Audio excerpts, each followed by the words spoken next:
beautiful day in lower downtown Denver. Another gorgeous afternoon for a little hardball. Today at Coors Field, the Rockies conclude their season series against the Washington Nationals. And last night went swimmingly for the Rockies. They get 15 runs on 19 hits. That will work. Hi, everybody. Glad you're with us with George Frazier. I'm Drew Goodman. And in the middle of that order, Carlos Gonzalez and Troy Tulowitzki together again. We'll talk about that in a moment. But how about Tulo since the All-Star break? Well, you look at a big body of work for Tulo. What he did in the first half, he kind of paddled in the water a little bit. Then all of a sudden, 23 games after that, look at this, an average 409. It's to 298 overall for the season. He's got 4 home runs, 12 doubles, 21 RBI, slugging percentage of .682. He has gone out and performed at the level he thinks he should perform at every day, and he's been red hot in this series against the Nationals. Hey, George, you're an old pitcher. How'd you like to face Carlos Gonzalez and then Troy Tulowitzki 3-4? Todd's not in there today, but he's back in that 5 spot. This is how Jim Tracy wants it, provided, of course, Eric Young and Dexter Fowler can set that table. Well, they have to set the table for him, and that's where EY's at the top of the table instead of Cargo being up there, and that's really the only place you could put EY. I think what's nice about it, you got protection in front, protection behind. You're going to have to pitch to somebody, and you hope you pitch with somebody on base, and when you do that, good results typically are going to happen, just like it did in last night's ball game with Cargo in the lineup, 2 for 5, scored a couple of runs. And then, of course, Todd's working last night and Tulowitzki's work. It all, it goes around those 3 guys, but everybody else has to set the table in order for them to have a good dinner, and they've been doing that. Last night was a good dinner. Last night was a really good dinner. It was steak, medium well, baked potato, had salad and dessert. It's really good. And then strawberry shortcake. Well, 15 runs, 19 hits again for the Rockies. They'll take anywhere near that neighborhood this afternoon. Rockies and Nationals getting ready. That 1-2 punch wants to be on base a lot today. Come on back to Coors Field.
Wrapping up a 7-game homestand here in Denver, and when the Rockies have had success here at Coors Field this week, Eric Young Jr. has been a very big part of that.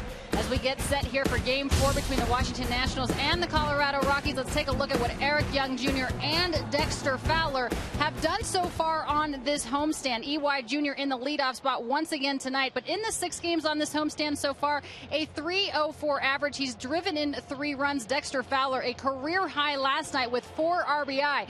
Earlier today, I asked both of these guys how nice it is to have success in the 1-2 hole and how much they enjoy playing with each other.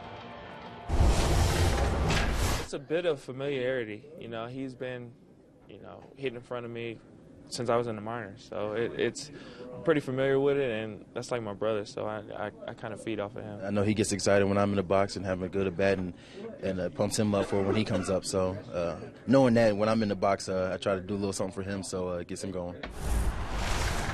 And this is the lineup that Jim Tracy certainly wants moving forward. These two have had success in the 1-2 hole here for the Colorado Rockies, and 1 through 5, especially when Todd Helton is in the lineup, is exactly what you're going to see moving forward here for the rest of the season. Dexter Fowler and Eric Young Jr. setting the table for the Rocks. After we come back, we are set for baseball here at Coors Field. Game 4 between the Washington Nationals and the Colorado Rockies. Baseball is next on Root Sports. Stay with us.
Rockies baseball on Root Sports is brought to you by Geico. 15 minutes could save you 15% or more on car insurance. By Ford Fusion, with quality, power, and economy, we speak value. Ford Fusion, drive one. By Frost Brewed Coors Light, the world's most refreshing beer.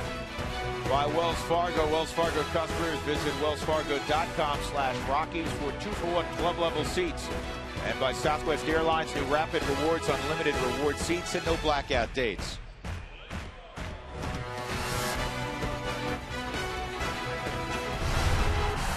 Rick Ankiel has had a very sound series offensively. He'll again be at the top of the lineup for Davey Johnson. Then Danny Espinosa with 3 doubles in the series. Ryan Zimmerman's been unconscious.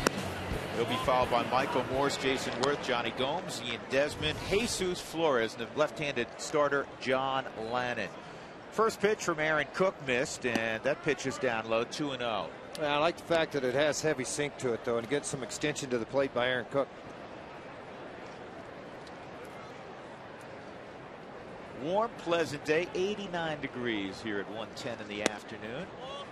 And it's 3-0. And Aaron Cook in his last start, walked the leadoff hitter on 4 pitches. Yeah, he sure did. But the one thing I noticed early on, making his 11th start, that sinker is really biting down and away. Now it's going to be the ability to control the movement of that fastball to get it in the strike zone. 4 pitches, so a leadoff walk to Inky.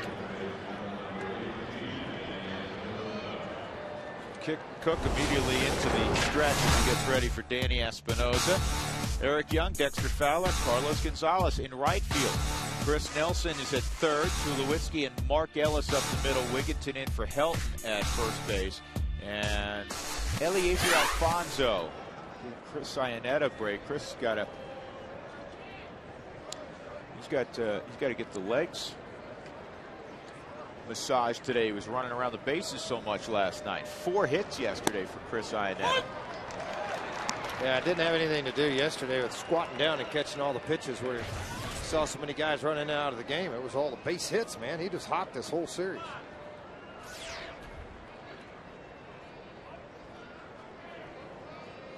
Oh, 1 on Danny Espinosa.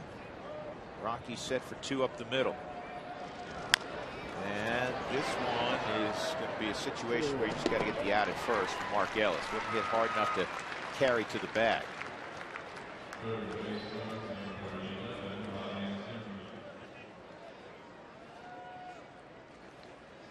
So Ryan Zimmerman comes up. Yeah, Chris had a huge night. Chris been swinging the bat exceptionally well. 6-game hitting streak.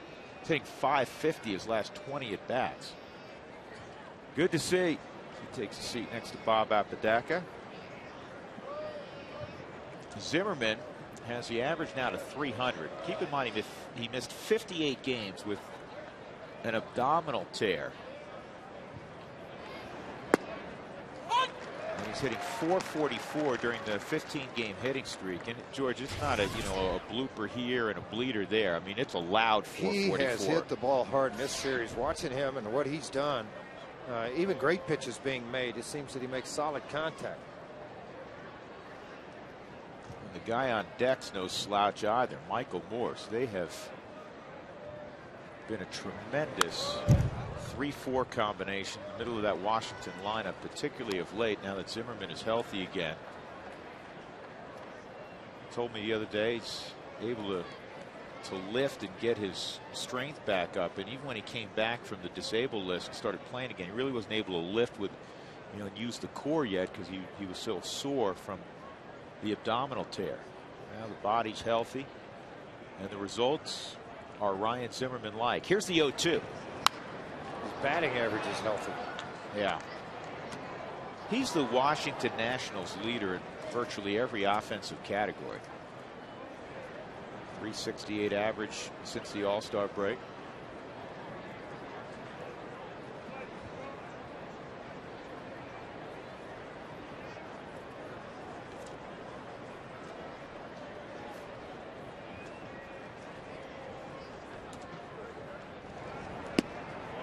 Didn't bite on the slider. Aaron doesn't throw that nearly as much as he used to. He prefers to go to the curveball. No, his breaking ball's never been a plus pitch for him. He had a pretty good curveball the second year in Asheville, but since then it's been all that heavy sinker.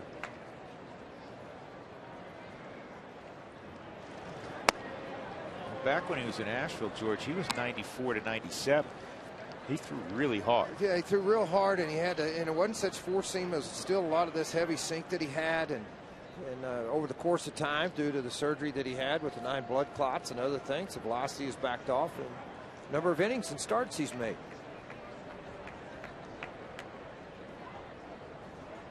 Two on Zimmerman. Strike 3 on the outside corner. So Aaron Cook makes a pitch and freezes Ryan Zimmerman. That is the second out. Well, Aaron Cook in his last start went 4 innings, and you can see a ball back up the middle, and Aaron wheeled around, and when he did, it started cramping his neck, and because of that, it felt like a stinger, football injury, where you get the tingling down the arm because of the nerve endings. Aaron had to depart, but the next day he felt fine. Ground ball to short by Morse. And Cook will get out of the first unscathed. Rick Anfield left at second base.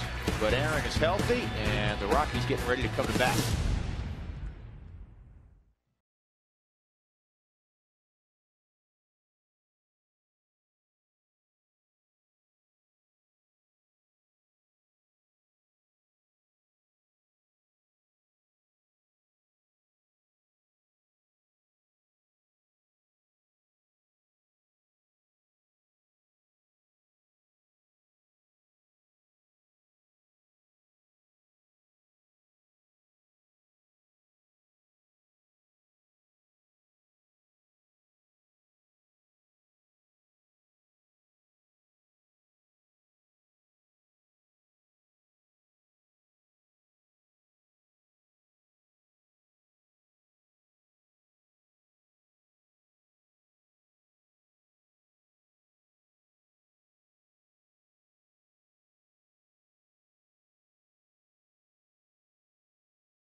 Up, getting ready to go. Been much better since his return to the big leagues. And the Southwest batting order for Jim Tracy. Dexter Fowler again in the 2-hole. Cargill bat third, 2 for 5 last night. Tulowitzki perfect yesterday, 3 for 3, a sac fly and a walk. Ty Wigginton at 260. He'll be in the 5-hole. And Chris Nelson, Eliezer Alfonso has provided the Rockies with some oomph when he's been in there backing up Chris Iannetta, and then Mark Ellis and Aaron Cook. John Lannon on the hill. This is one of 3 teams in the National League, George, he's never beat. Yeah, how about that? 23 starts this year, though. He's showing an 8-7 record, very good earned run average. His last 5 starts out on the road, 3-0, 232 average. He's really handled left-handers. They've only hit a .197 and 127 at bats and given up just 2 home runs. Eric Young from the right side looks at ball 1. EY, when batting righty, is hitting .294. I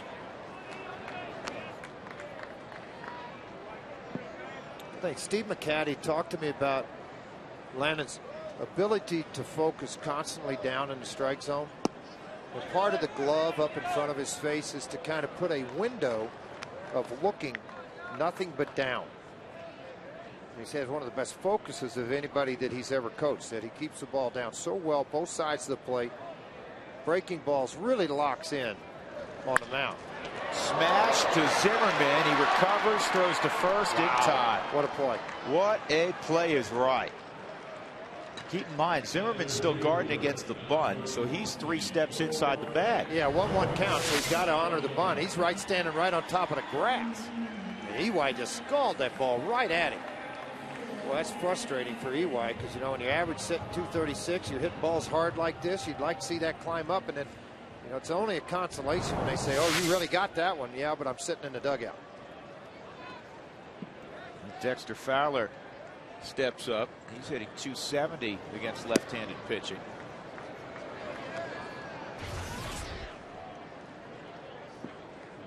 Zimmerman is a marvelous defender. Pitch he utilizes a good deal of the time. He'll go fastball, changeup. He'll throw that changeup at 18% of the time. And then he comes back and paints the black at 90 miles an hour. So it's 1 and 2 on decks with Cargo on deck.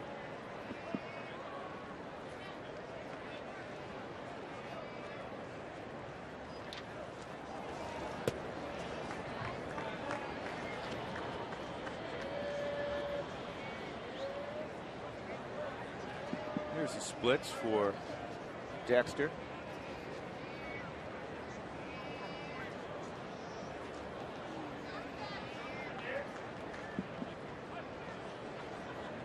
James really brought that left-handed average way up. That missed, and then James Hoy, he's just standing there minding his own business. He got hit on the ricochet. See, I don't think that Ford strike zone's accurate. It had 5. I thought 5 was. I thought that last pitch was completely off the charts. Yeah, had to make the grid. I don't know. Oh, well, it just sticks it out. There's a walk after a 1-2 count. Good job by Dexter. Here's the Nationals defensively this afternoon. Johnny Gomes again in left field. Rick Ankiel is in center. Jason Wirtz in right. Zimmerman and Desmond on the left side. Espinosa has good range at second. Michael Morse at first. And Jesus Flores, good to see him back and healthy again. He missed basically 2 years with right shoulder surgery. He's been up and down a little bit this year, but he was one of their better prospects a few years ago.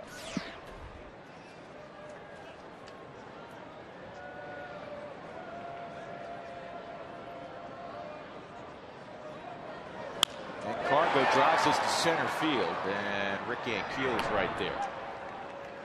Gonzalez 5 for 9 coming in against John Lannon, so now 5 for 10. So he sees Lannon pretty well. John Lannon saw a scary deal a couple of nights ago when Juan Nicasio was hit. Ty Wigginton hit John Lannon when the Rockies were at Nationals Park, and amazingly, Lannon stood up and walked off. And George, we assumed that, you know, at the very least, his nose was broken. You see the blood coming out of it. It was a nasal contusion. He didn't even break the nose. He didn't miss a start. Couldn't believe it. He was out taking BP the next day. Hilton was talking about that. Todd was earlier today in the locker room. Tough guy from Long Beach, New York. Went to Siena College. Is Siena up around where you went at Ithaca? It's near Albany. Okay.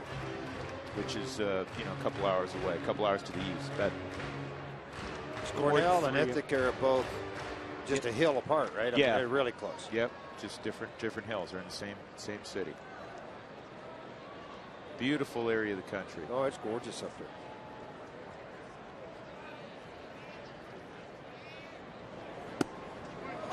Tulo takes a strike. It's 2-1.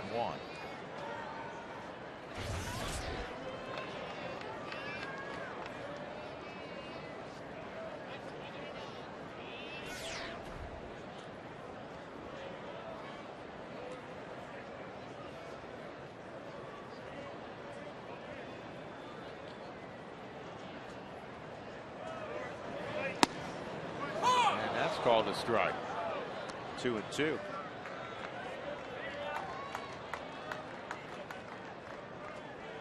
They liked Lannon a lot, and he was an 11th round pick in 2005. And a lot of the thinking with Northern prospects, particularly pitchers, is that it'll take a little bit longer because they haven't played quite as much as their Southern counterparts. But the other side of that coin is, too, they're getting a fresher arm. You know, it's not somebody that's played a lot of baseball or pitched a lot of baseball, I should say, in his case. But you're getting a fresher body and arm. Sometimes the development side takes a little longer, so they've learned to make the 26, 27 starts in the minor leagues prior to getting to the big leagues and wearing that for a while.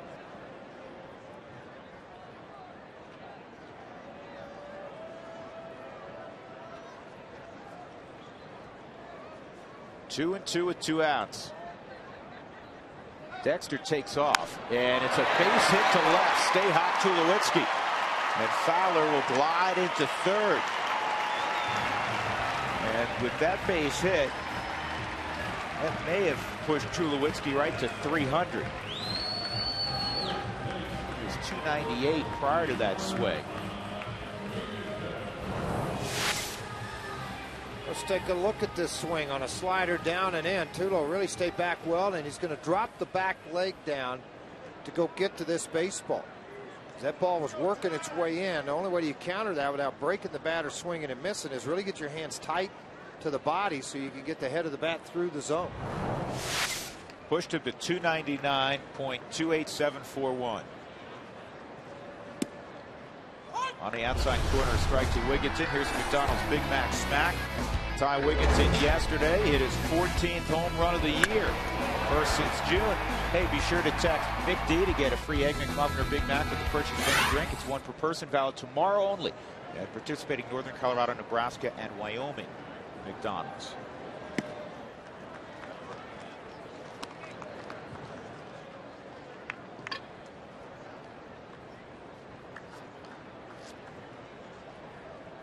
Ty Wigginton 10 for his last 29, a 345 average.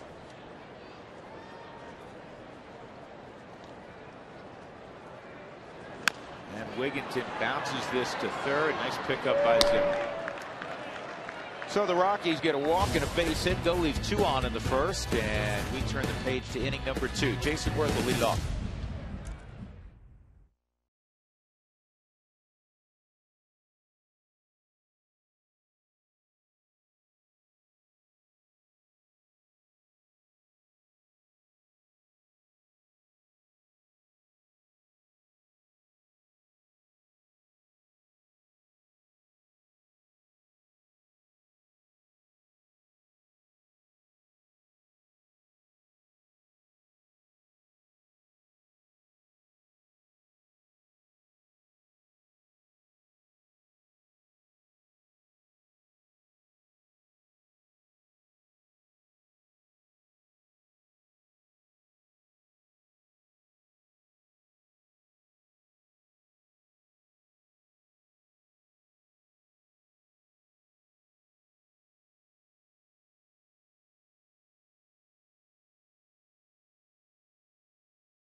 By E470 Express Toll, celebrating 20 years of excellence.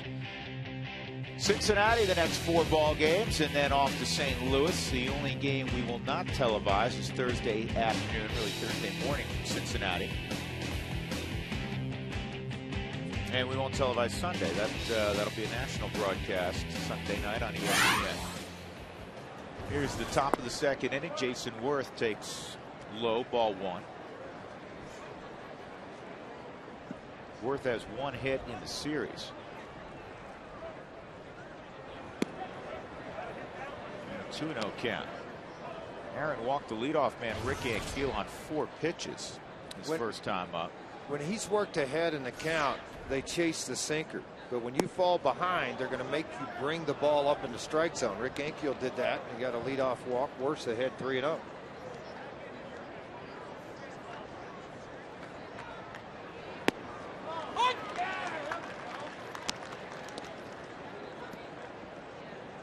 See what a huge difference it is. Great statistic there. Head in the count 247, behind over 400. And it's not just Aaron Cook. Every pitcher's like that. I mean, I don't know if it's that high, over 400 behind in the count. Well, but the split is generally, right, 150 plus points. So another leadoff walk. This time Worth is aboard. Johnny Gomes coming up. Fans, remember when the Rockies score 7 or more, as they did last night. Make your way to Taco Bell the following day in the state of Colorado between 4 and 6 to get your Rockies Taco Special. So you got that on the menu for later on today. Johnny Gomes 5 for 11 with a couple of home runs in his career against Cook. What day is today? Sunday, right, George? All day long till midnight. I just realized, and Aaron's got to be bummed about this, he's not going to pitch in Cincinnati, his hometown, where he loves to pitch, and he always pitches exceptionally well. But he's going to miss that ball game. He'll pitch Friday in St. Louis. Unless Trace gives him an inning or something. What do you think? Probably not. Probably not going to happen. No.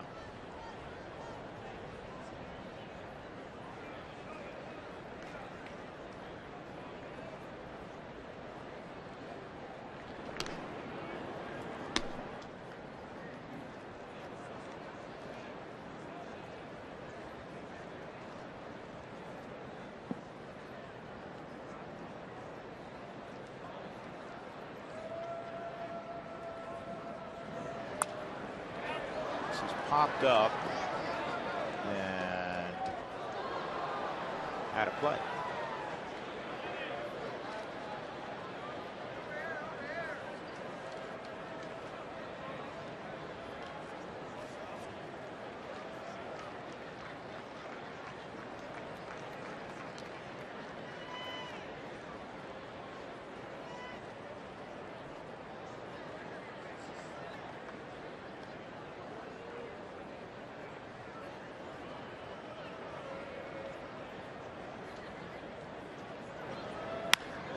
High drive, deep left field. This one is a goner. And Johnny Gomes has his third career home run against Aaron Cook. It's 2-0 Washington. It's his first home run as a member of the Nationals. Well, you compound things by hanging or walking the leadoff man, so it makes it a little bit harder on you to swallow. Now you got a 2-run deficit after 2 batters here in the second inning. That ball's just stayed up. There was no extension to the plate. The ball hung up into the middle of the plate. And Johnny Gomes saw this right out of the hand of Aaron Cook and made him pay for it.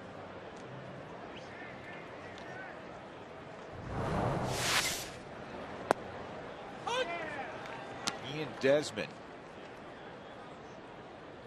There's baseball to take home. So 2 of the ladies are looking at the baseball. 2 are already informing friends that they have gotten the baseball via text.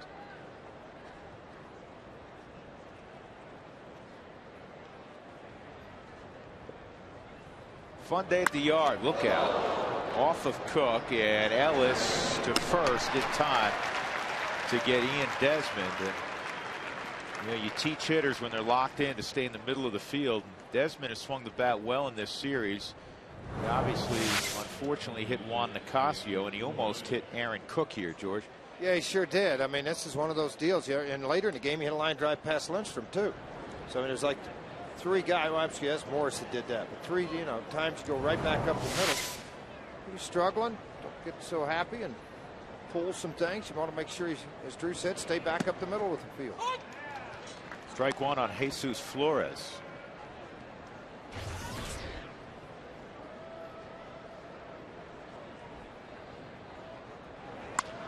And another chance for Mark Ellis. Steady hands for Ellis. 2 gone. That'll bring up the pitcher, John Lannon. Rockies fans, Root Sports is looking for the biggest baseball fans in the Rocky Mountain region. If you live, eat, and breathe baseball, we want you to share your photos. This month, we're looking for the ultimate Rocky Mountain fans in the state of Wyoming to feature during our broadcast. So to enter, visit our website at rockymountain.rootsports.com. Big baseball fans, we're calling all those great fans up in the state of Wyoming. rockymountain.rootsports.com. And we know you're there because we hear from you every day on Toyota Talk. Ball and a strike on Lannon. 4 for 42 this year.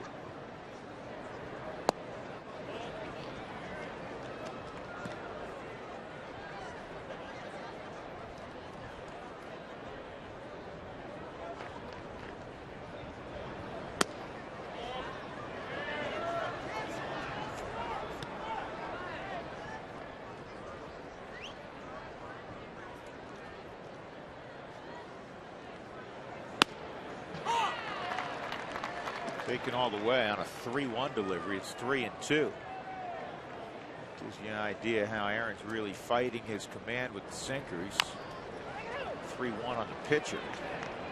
3-1, and again, after the 1 ball up in the zone, the 2-run home run, the walk, not anywhere around it, and then all of a sudden you get the ground ball out to do what you need to do. But unfortunately, it's 2-0 Nationals.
Washington Nationals with an early 2-0 lead over Colorado as we make our way to the bottom of the second inning. The Colorado Rockies did make a roster move after last night's ball game. They optioned right-handed pitcher Greg Reynolds back to AAA Colorado Springs after a rough sixth outing in last night's ball game where he gave up 5 hits and 4 runs. To make room on the roster, they also bring up Josh Renicky, a right-handed pitcher from AAA Colorado Springs. Renicky was claimed off of waivers on June 2nd.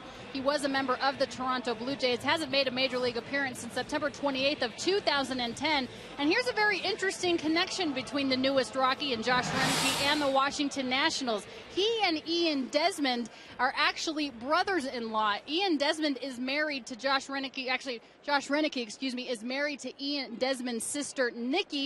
In fact, the two are expecting their first child. Ian Desmond and his wife just had a baby. So earlier today, these two were conversing. And ironically, the two wives were talking about how neat it would be if, when the Washington Nationals came here to Denver, the two would be able to meet. He was called up earlier today, so they weren't all able to get together. 3 of the 4 were able to meet, but an interesting situation and a connection between the two teams, guys. Well, and again, Josh's dad played in the big leagues for a long time in Baltimore. His uncle is the manager of the Milwaukee Brewers. He's been around the game forever. Started out as an outfielder, converted to a pitcher. Very good arm. He'll be 93 to 96 miles an hour. His problem has been consistency inside the strike zone. And, you know, as far as Greg Reynolds, nice job just to get down.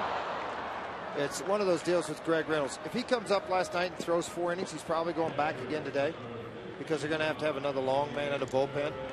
If he comes up and he gets like 3 quick outs, you know, and pitches good there, there's a chance he might get a start in Cincinnati. But as it turned out, he didn't pitch very well. So, I mean, you know, they've got to look at arms in their bullpen. They've got to look for help in their bullpen. They had to make a move. Eliezer Alfonso with 1 out on the nice catch by Jason Worth to take a base hit from Chris Nelson.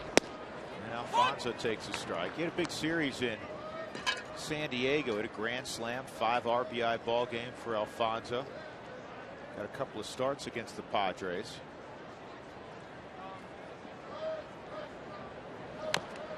Yeah, with the work that Alfonso's done, George, when he's been in the lineup, and Chris Iannetta really picking it up since the All-Star break. The combination has hit .350 with 3 home runs and 15 ribbies since the All-Star break. That'll work. 2 strikes on Eliezer. John Lannon focused, ready to go. 2-0 Washington on the 2-run home run by Johnny Gomes. Back up the middle, redirected to Ian Desmond.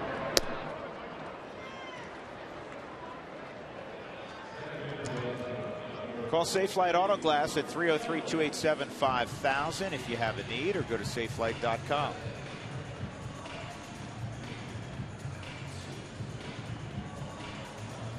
Talked to Esmil Rogers this morning about his good friend Juan Nicasio. Said he's doing well. A long process. There's a good little base hit for Mark Ellis. He had that pinch single, George,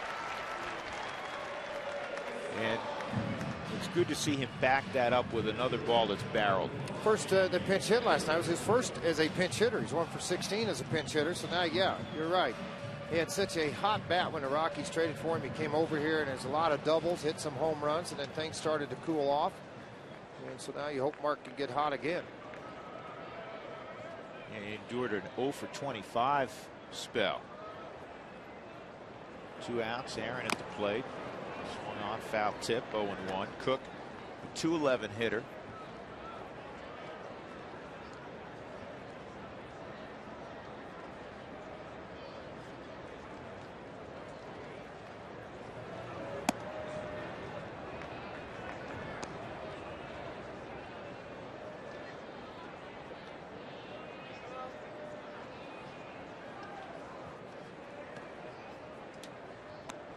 Aaron, the winningest pitcher in Rockies history, 71 and 64.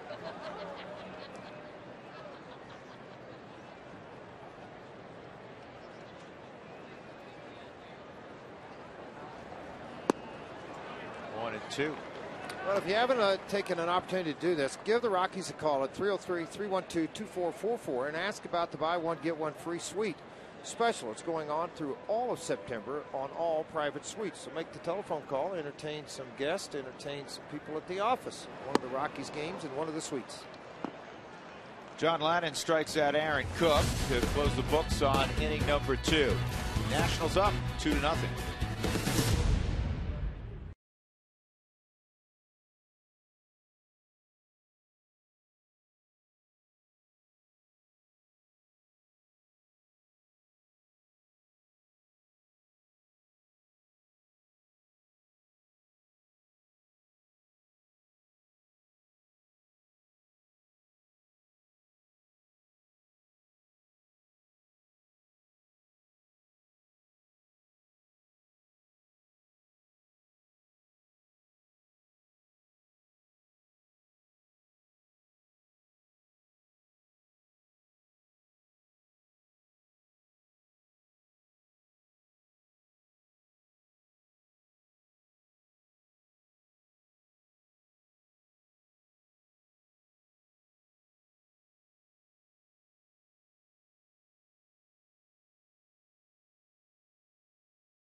Clutch plays of the week. We talk defense here Sunday.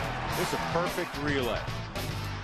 Victorino out at the plate, no matter how he dances. And then watch this glove flip by Matt Lindstrom to help. Well done. And we like it so much. We went to last night's ball game and bases loaded, get the force to the plate. Shatsine, a glove flip to Ionetta. A pretty good play by Todd. Keep that going down the right field line.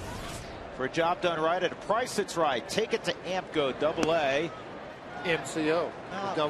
Yeah, you got the right, but you're supposed to do the beep beep. Let's try it again. I'm not good on the beep beep. Just AA. Beep beep. MCO. Okay. Nice job. Rick Ankiel at the plate, and it's a 2-1 count on Ankiel. That's the first strike he's seen in the ball game. Walked on 4 pitches in the first. That didn't hurt Cook, but then he walked Jason Worth leading off last inning, and Johnny Gomes hit a 2-run home run, and it's 3-1. So Cook has thrown 36 pitches. And like Shatsine yesterday early on, it's a 50-50 split in and out of the strike zone. This is in play for Chris Nelson.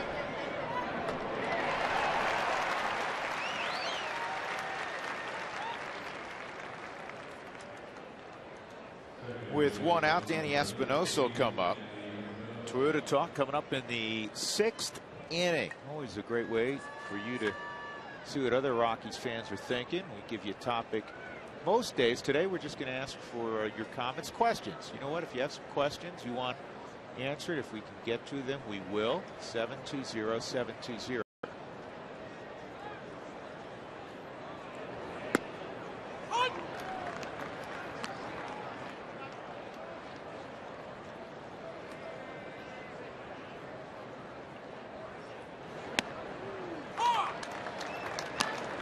Quickly a 2-strike count on Danny Espinosa. Boy, Davey Johnson had high praise for Espinosa the other day, pulled to first, and also for Aaron a little late getting over there, so Wigginton takes it himself, and also for the coaching staff at Long Beach State. Said the guys that we've seen that come out of Long Beach State, said, you know, obviously Tulowitzki for the Rockies, Evan Longoria, Danny Espinosa. He said they arrive at the professional level and they're really well schooled in middle infield play. He was talking specifically about the middle infielders and praising his footwork. And of course, Espinosa comes from being on the left side of the infield to moving to the right side. That's a shot to left center field for Zimmerman. He's now got a 16-game hitting streak. I was shocked that Davey Johnson put him in the lineup again today, George. I was a little, yeah, you know, you figure those old guys, they need a day off. You Right. figured bats probably getting tired. So a 2-out hit for Zimmerman. Wells Fargo customers, get your 2-for-1 Rockies tickets. Do it today by going to wellsfargo.com/Rockies.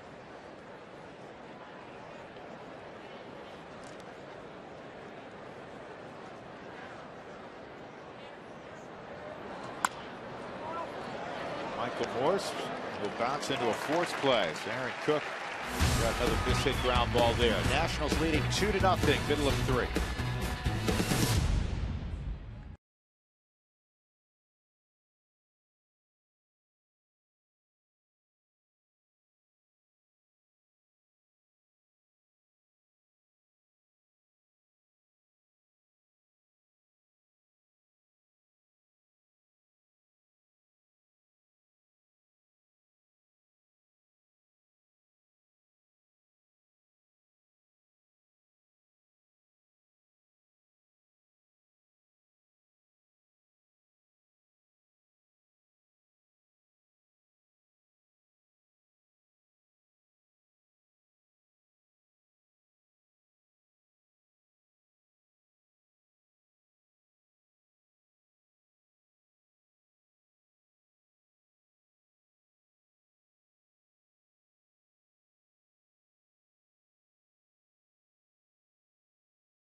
Time for our AT&T trivia question with the Rockies trailing 2-0. Ryan Zimmerman has 11 career hit streaks at 10-plus games. He now has a 16-gamer, as we mentioned. Which active player has the most double-digit hit streaks?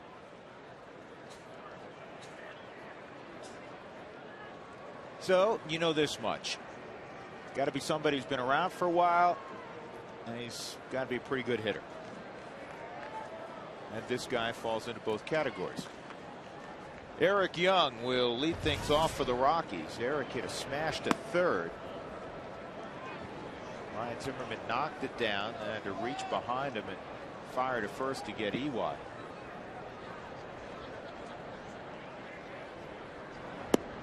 Two and 0.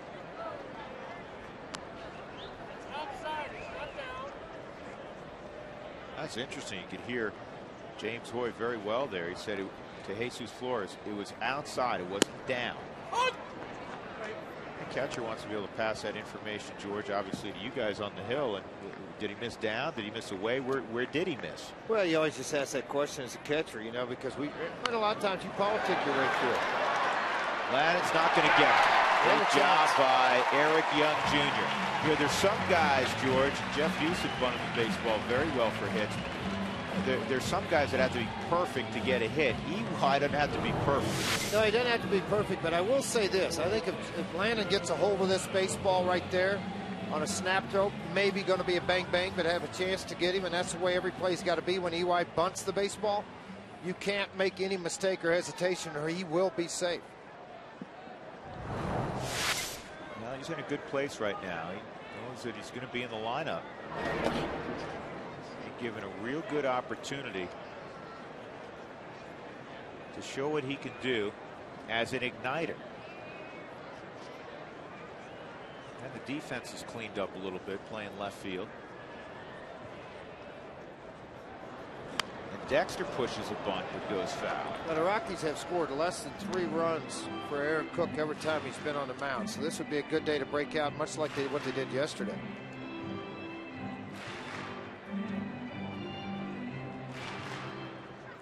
And the Rockies have to end that hex. They've lost 15 straight Sundays. Yeah, I didn't even think about that part of it. That's not good.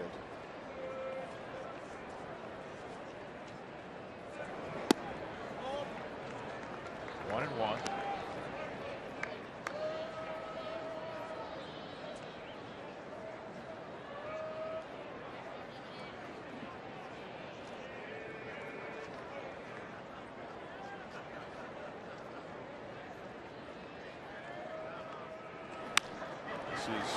Hit the short. There's one, and there's two. I don't think it was hit hard enough to turn it over. That's a good job by Desmond and Espinosa.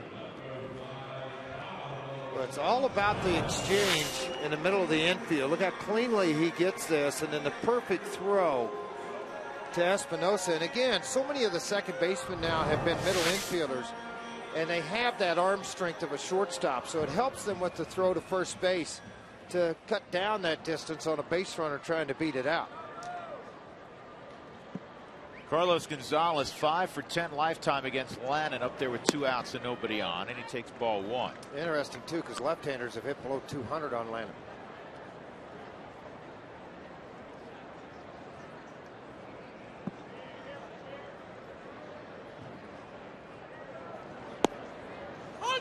Talking about Sundays, Rockies started out in good shape, 2-0 their first 2 Sundays, have not won since April 17th on a Sunday when they beat the Cubs here. Their ERA the last 15 over 6, and the batting average around the Mendoza line.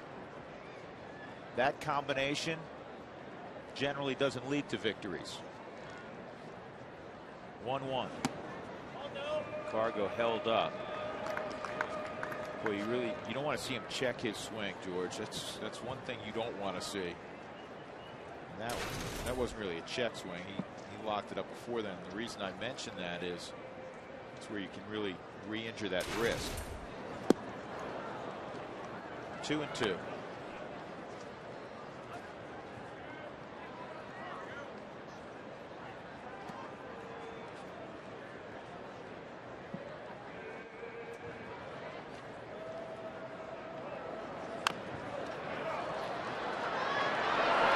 Stay fair. Lannon spun and got the out at first.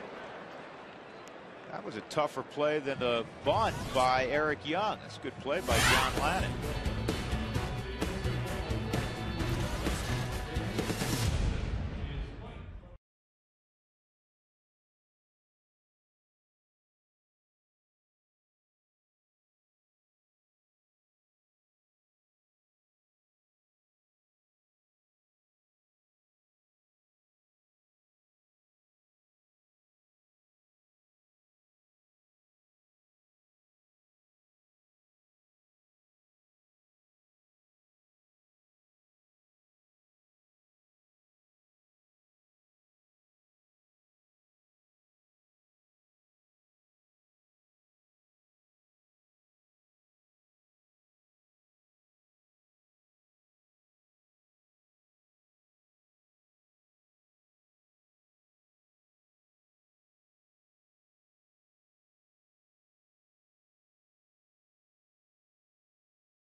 Time for our Excel Energy high efficiency inning. Third inning, Aaron Cook got a foul out from Rick Ankiel.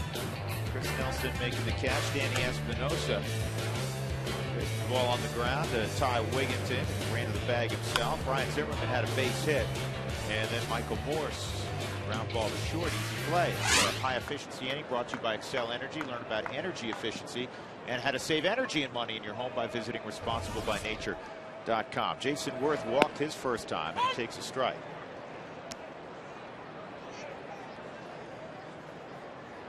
see the numbers overall right now. It's just the one long ball. It's just hurt Cookie.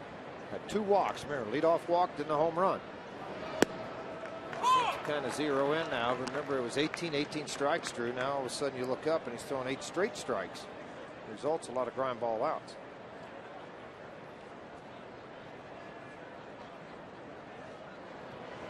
Oh, 2. Worth went around. He's gone. That's the second strikeout for Aaron Cook.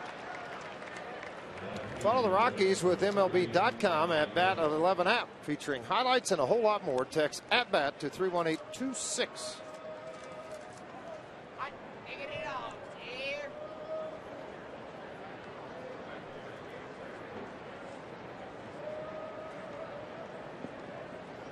Johnny Gomes at the plate. It's the reason the Nationals have the 2-0 lead.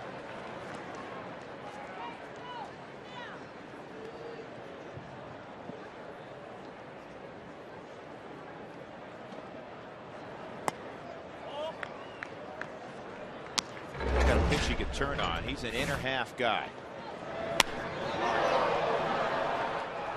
First home run in a Washington Nationals uniform, his 12th of the year, 2-run shot. That's well located. 1 and 2. Gomes with 3 home runs against Aaron Cook and 12 at bats against him. And that's really surprising because Aaron's a ground ball pitcher typically.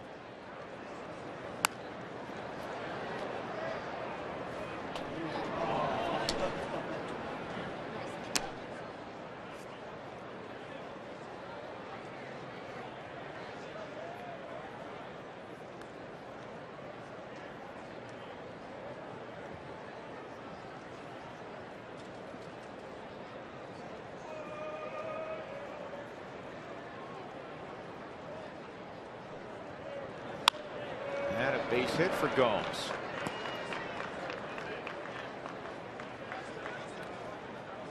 There's an interesting piece in Sports Illustrated, a recent edition of Sports Illustrated, and they did this enormous study, George, on do great hitters, do they just have, are they able to have quicker reflexes to obviously hit a 95-mile-an-hour fastball, or is it something else? And what they came up with is it's really not that major league players have quicker reflexes than the average guy on the street.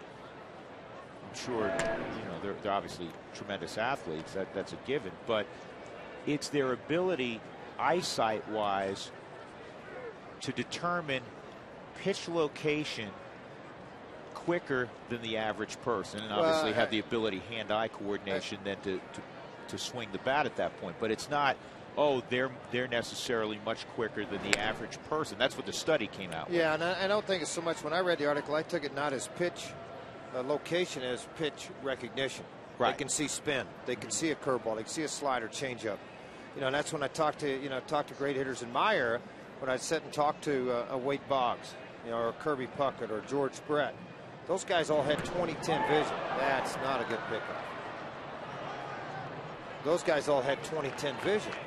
You know, and Puckett used to say, oh, I could see it coming. He said, I didn't always hit it, but I can tell you when the slider's coming, right out of the hand within a foot and a half. And he said, I always didn't hit it, but I knew it was coming. I think that's why those guys hit, you know, at that time. Ooh, right in the middle of the back. So an error on Aaron Cook allowed Gomes to go to second with 1 out. And it was pitch recognition, and also, you know, then the ability to determine where the ball was going to be located. Mm-hmm. And to your point, George, they found that the eyesight of major league hitters was at worst 20/20, and most have better than that. It's a high pop-up to shallow left. You know, that's why a lot of times you see a guy, and there was a kid, Josh Johnson's brother, for example, that went to Jinx High School in Tulsa, Oklahoma. You watched him in the daytime, and you were like, holy cow. How's this guy not going to be a first-round draft pick? Let the sun sit, turn the lights on, 0 for 4 punch-outs. Night blindness. Could not see the ball at night. Went to OU, and as it even carried farther on, I mean, after eye test and, you know, all the things they could do for him to help it, still could never hit. And quit after his junior year in college. He could not hit at night, just did not see the baseball. Well, down 2-0. The Rockies will pass on the position player Flores and pitch to Lannon. That doesn't mean that every major league player has perfect eyesight. And now with the advances in science and laser surgery, there are a lot of players that go and get their eyes corrected. Who did it help recently? It's helped a lot of guys. I'm trying to think. I know one guy that it hurt. Tiger Woods. Yeah. Said it really on his depth perception, on putts and things of that nature, able to read things. He had to go back and have it corrected again. Aaron Miles. I think Lana did a little piece on Aaron Miles having corrective surgery. And Aaron's having a terrific year for the Dodgers. Brian McCann's always been a good hitter. I think Brian McCann had his vision corrected. So Lannon at the plate, 2 on, and he hits a comeback. So a good move. The Rockies are out of the 4th inning, 2-0, as we go to the bottom half of the 4th.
Today's Save the Week brought to you by the Regions Touchstone Energy Cooperatives.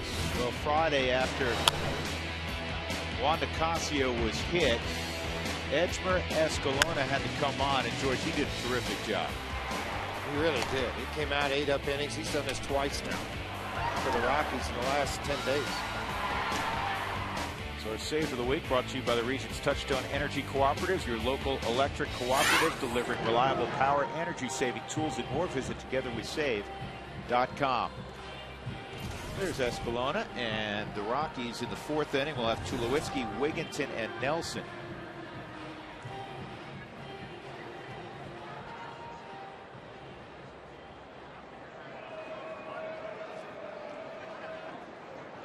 Eric Cook did a nice job. He got that 1 ball up. Johnny Gomes left the yard, but other than that, he's gotten a lot of ground ball outs in this game. Troy base hit his first time. No swing.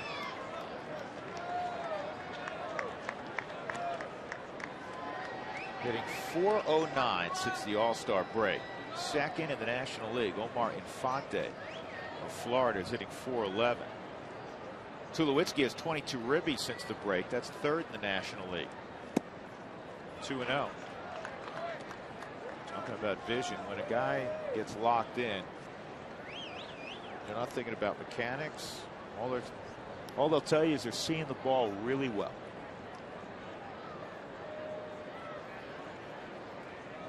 Early identification. Plus, I think what helps them at this level more than anything else is the familiarity of the pitchers. Scouting reports, all the video that you have. I mean, What do they throw in this count, that count? When they're behind on the, your power hitter, you're the 4-hole hitter. What's he give you behind in the count? Does he go in? Does he go out? It's tomahawk down the left field line. It is a foul ball. Well, that was hit so true, George, that what I mean by true is it didn't bend as much as a lot of balls when you get the bat head out will. It's only fair for about 10 feet, all the way down right to that very end.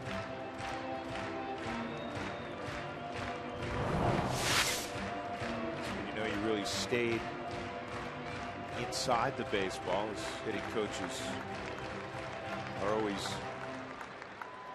pushing and talking about with their hitters.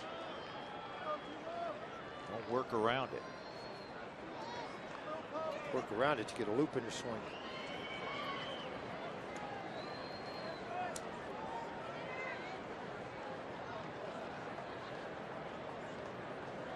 Two. 3-2.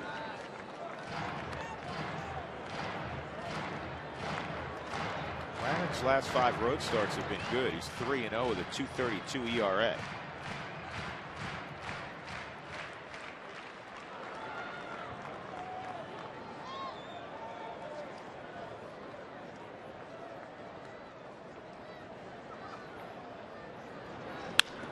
And another base hit for Tulowitzki. Can't make an out. And that will push his average above 300. Last year he hit 315. That's one way to stay cool. Go to a wet rag, go up to the bathroom, dump it in some ice, get it going. Here's another guy. He's got the hat on, the shirt off. Okay, how many people bring a sheet to the game? That guy does. I haven't done that before. Tulowitzki now has 8 multi-hit games in his last 11. Dual use for the umbrella.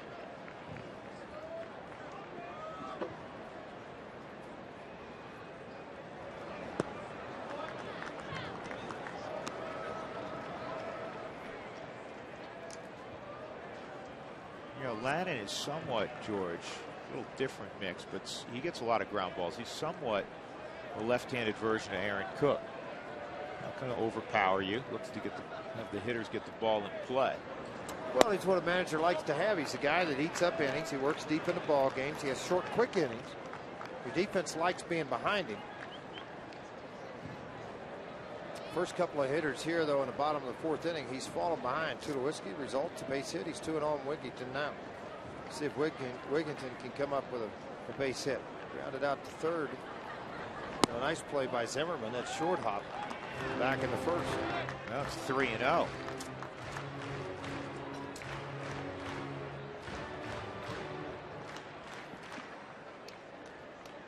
first time through, Lannon dominates. Second and third time through, the hitters get back at him.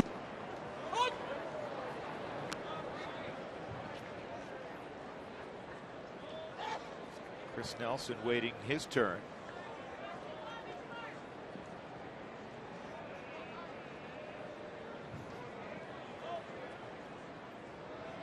Tulo takes off, and the throw to second doesn't matter. The pitcher's called the ball at the plate. So 2 are on, nobody out for Chris Nelson. That's the second walk allowed by Lannon. Pitch was in. Yep, sure was in and up off of the plate. Still go ahead and make that snap throw because you never know, but he's safe anyway.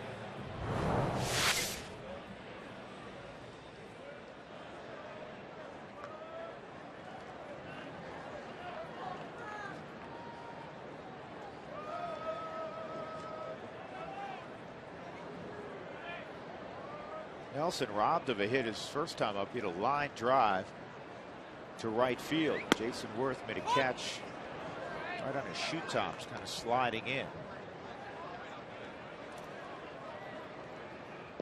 Talked about it the last few days. The Rockies clearly giving Eric Young Jr. and Chris Nelson a long look. Both guys have been in the system for a while. And as you always say, George, both of these guys are high-energy guys. They're going to do everything right. Now it's just can their skill set play on a day-in and day-out basis. Well, I think the hardest thing to do for an organization, you watch a young kid in AAA and you're hitting 350, particularly Colorado Springs, which quite honestly is in the 290, 310 range anywhere else, but it's still a very great average. And I think one thing you have to determine, this ball may drop into that corner. Yeah, this is right near the line. Unfortunately, it's on the wrong side of it. You know, when you bring him up here, just my opinion, play him. Play him. I mean, if you want to find out what you have, you're not going to find out pinch hitting once, twice a week. Give him a start against somebody, maybe a lesser starting pitcher in the league. Let him go out and face the guys. See what you got. You might find something out that, hey, A, he's pretty good, and they think he can help you, or B, he can't play, and then you look to move him somewhere. But I think you got to find out. You can't keep guessing on reports by managers or hitting coaches. You can't continue to guess on different things other than seeing an actual play out in front of them. This ball off the bat is going to be gloved now by Worth. Watching Tulowitzki run, he went 3/4 of the way to third. I think he thought that ball was in the gap. That's the first out, and that'll bring up Alfonso. AT&T trivia question: which active player has the most hit streaks of at least 10 games in Major League Baseball? Derek Jeter with 42 double-digit hit streaks. Yeah, Jeter had another 5-hit game the other day. Amazing. He had a 5-hit game. Has A-Rod made it back yet, or is he still down nursing the knee? He's still working out. On the day that he passed 3,000. And think about it, the Yankees a game back. They got beat yesterday by the Red Sox. They'll play tonight. That's Beckett and Garcia tonight. Well, not to knock networks and when they pick Sunday Night Baseball, because obviously they got the Rockies next weekend. It seems like the Red Sox and Yankees play a lot of night games on Sunday. Every time.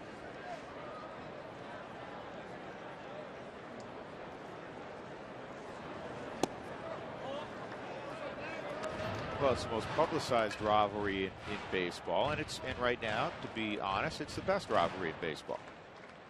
You have two teams that year in and year out are right at the top of not only the AL East standings, but at the top of the industry. That's a big swing, 1-1. I'm going to make it a 3-2 game swing.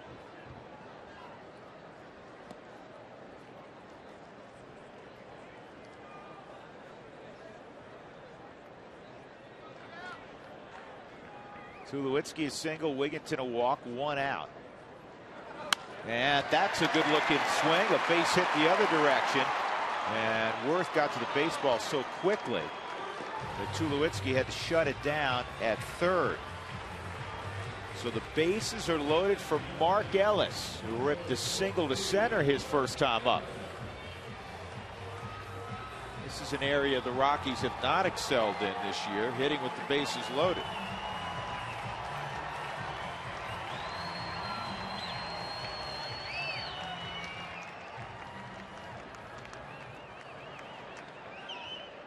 Just 253 as a club for the Rockies with the bases jammed this year, and it's actually come up because earlier in the year it was beneath 200.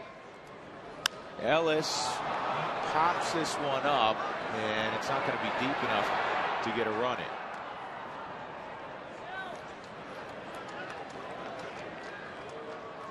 And now Aaron Cook will come up with 2 outs, and the bases loaded.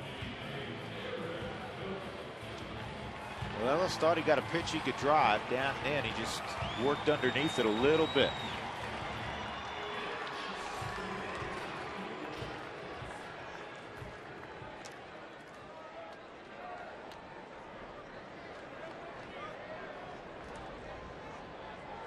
Chance to help your own cause here for Aaron Cook. Struck out his first time. Aaron's always been a competitive guy at the plate. Some guys, George, that you faced that you knew were freebies.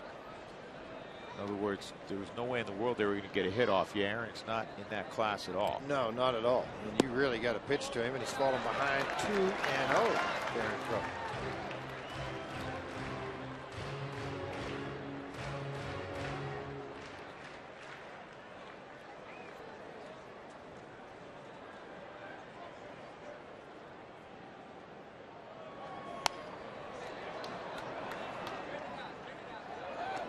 Obviously had the green light from Jim Tracy. Question is, did he fire at a strike or not? Yeah, and I just asked the truck if it was a strike or not, and they said, yeah, on the top of the zone. Borderline. That's when you let pass. But it's easy to say from up here.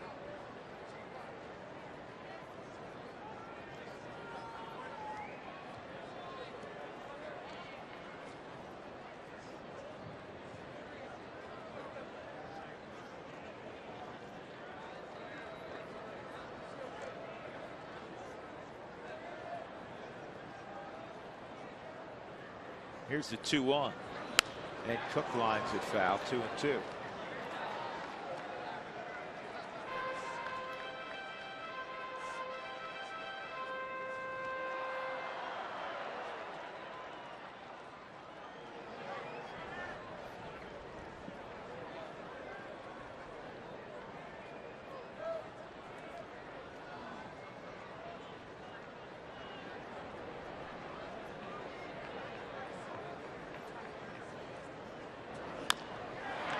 Bouncer to Ian Desmond.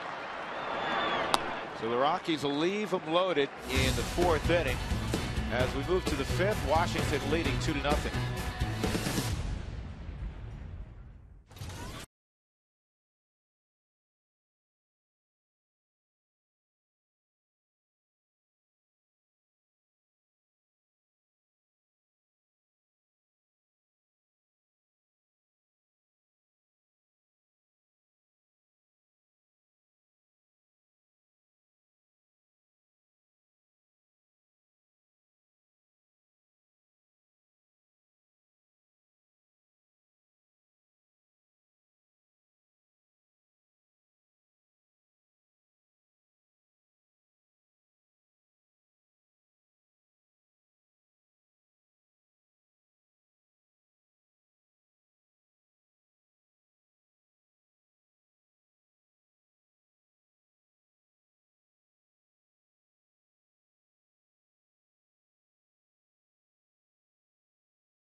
Toyota stores, Toyota moving forward.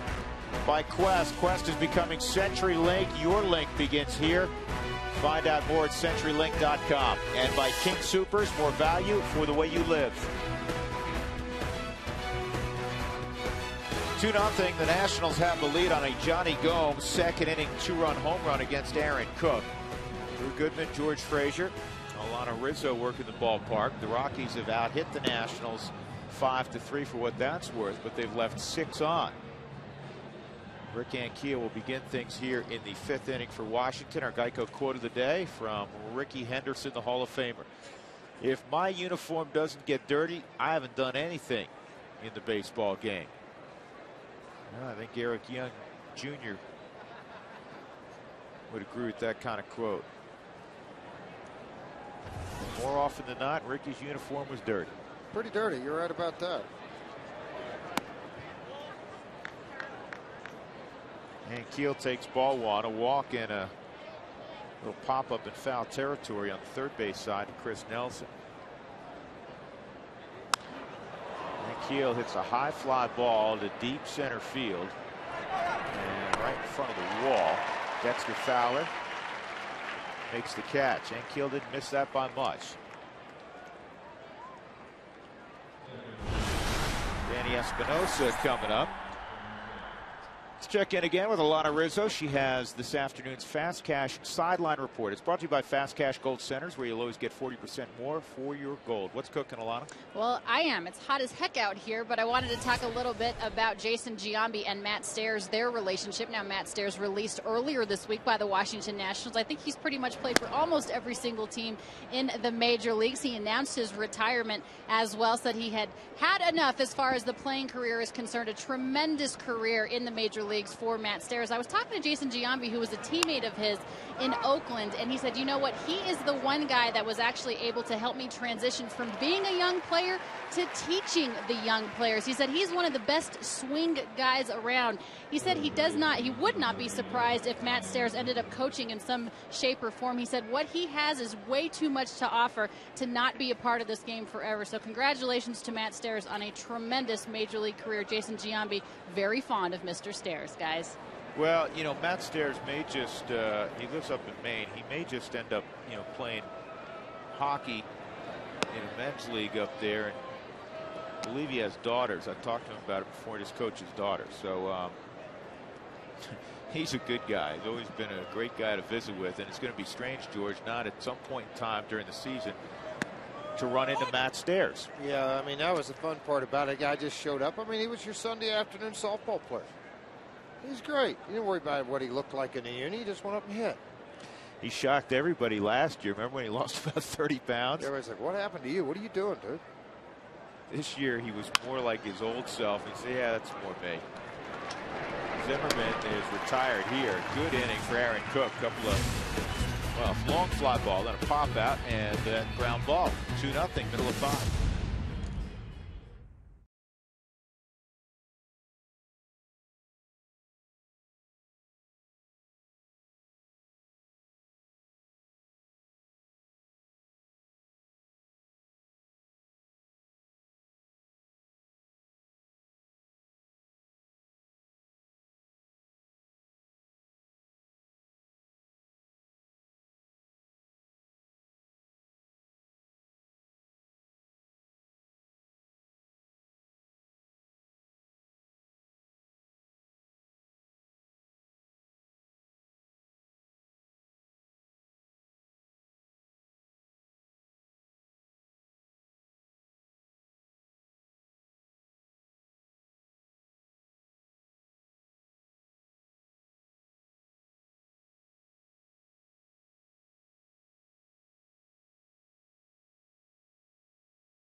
The Rockies in the 5th inning will have the top of the order.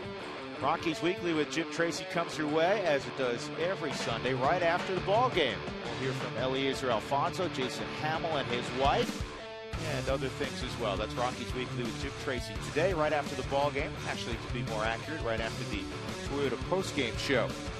EY, Dexter Fowler, Carlos Gonzalez, they'll all get their 3rd look at John Lannon, who's throwing a 5-hit shutout so far. Came into the ball game, George, with a very high ERA against the Rockies. He had a very high ERA, but what he had done is he pitched very well out on the road in his last 5 starts. He was 3-0 with an ERA under 3. So he gained confidence out there. At home, this year, he'd been 4-4, 286. The road ERA, 450 out on the road prior to those last. So, you know, he'd been getting beat up a little bit. Ian Desmond throws out Young. Dexter Fowler will come up, looking to save energy and money. Find out how the little changes add up at togetherwesave.com, your local Touchstone Energy cooperative, delivering reliable power, energy-saving tools, and more.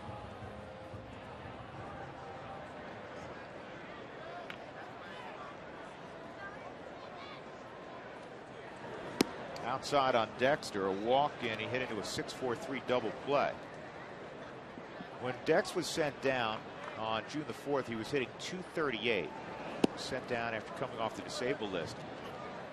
Since coming back, he's hit .329, which has moved the average to .262. And he throws a triple out there, George, about every third day. Seems that way, doesn't it? 2-0 on Fowler. Career high of 14. That's a Rockies record in single season. He's got 11 right now. By the way, St. Louis leads in Florida 4-2. That ball game's in the bottom of the 6th. Top of the 8th. Milwaukee over Houston 7-1.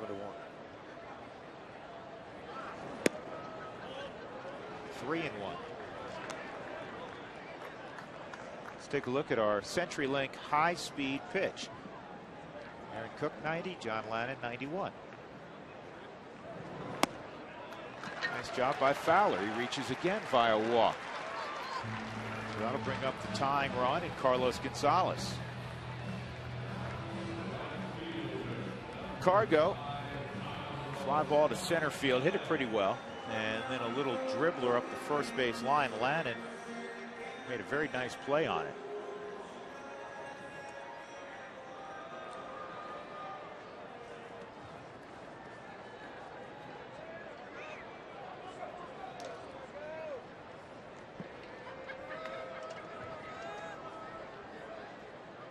Outfield straight up, deep for Gonzalez, and that pitch is high, ball 1.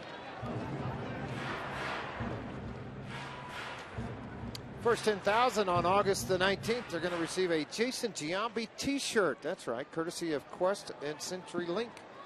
So make sure you're one of those fans here on August the 19th. It's a Friday. The Dodgers are in town. And this ball, a high fly ball to deep center field, but not deep enough. And Keel's going to make the catch. And Dexter tagged, but elects not to try to move up on Rick Ankiel's very good arm.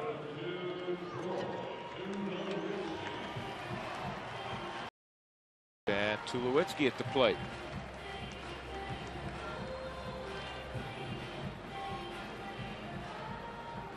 Troy last night was 3 for 3, a sac fly and a walk. He had 2 hits in the ball game on Friday. He's 2 for 2 today. And in the game on Thursday, he was 3 for 4, single, double, home run. He's had a rather nice series, is what I'm trying to get to. It's fouled off. Tulowitzki in the series is 11. Well, let me correct it. Yes. No. Well, he's 11 for his last 15.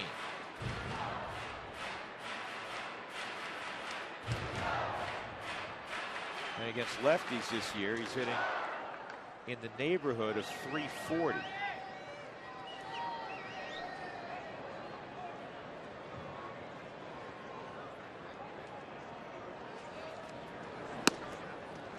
One and one.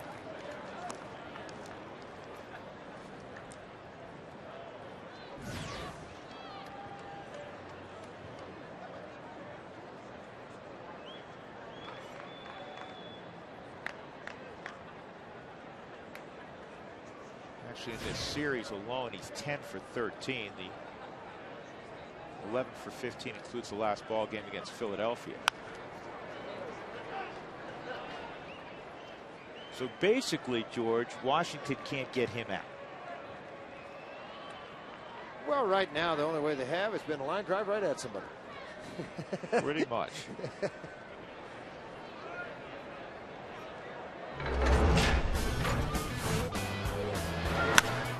Some of his handiwork in the series.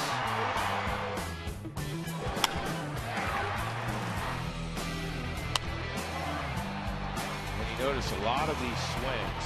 Where's the ball, George? Between right center and left center. Big part of the ball game. The guy's really locked in.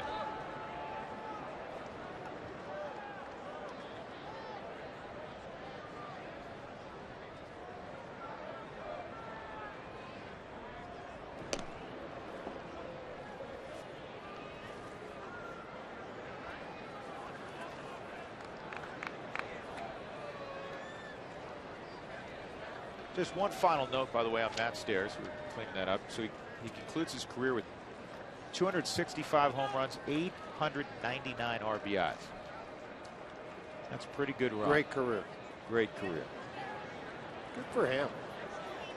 He's one of those guys, you know, when some of these kids, when they start playing, they say they have to tear the uniform off of me. He wasn't kidding. No.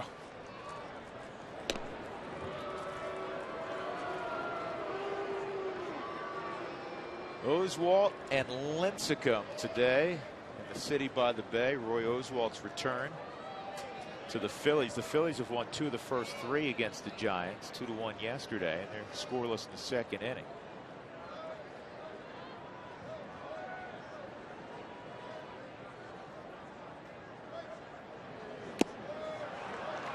Foul tip, and it was held by Jesus Flores. So Washington and John Lannon able to get Tulowitzki there. 2-0 Nats.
Second inning after a leadoff walk to Jason Worth. Johnny Gomes got a pitch up and in, and he hammered it. 3rd career home run against Aaron Cook in just 13 at-bats. And it was his first home run in a Washington uniform. Came over about 10 days ago from the Cincinnati Reds. Michael Morse has been quiet today. He's 0 for 3, hasn't gotten out of the infield. Jason Worth now 0 for 1. He struck out in the 4th inning.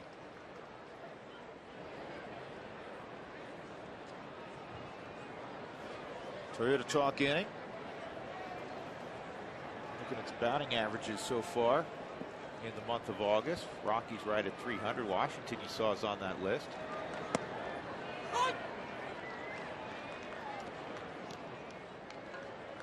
And Seth Smith is arbitration eligible next year. Question about that.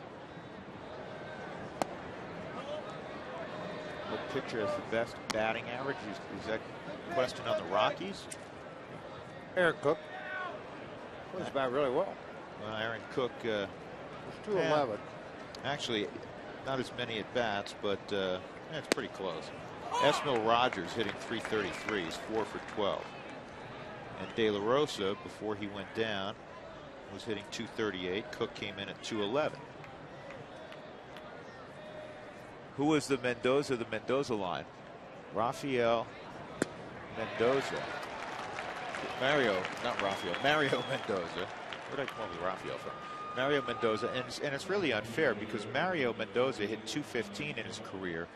Bob Uecker hit right at 200, and he'd be a much better representative of the Uecker line. Mendoza, who was a very good fielder, he really didn't like that reference. Uecker would embrace it.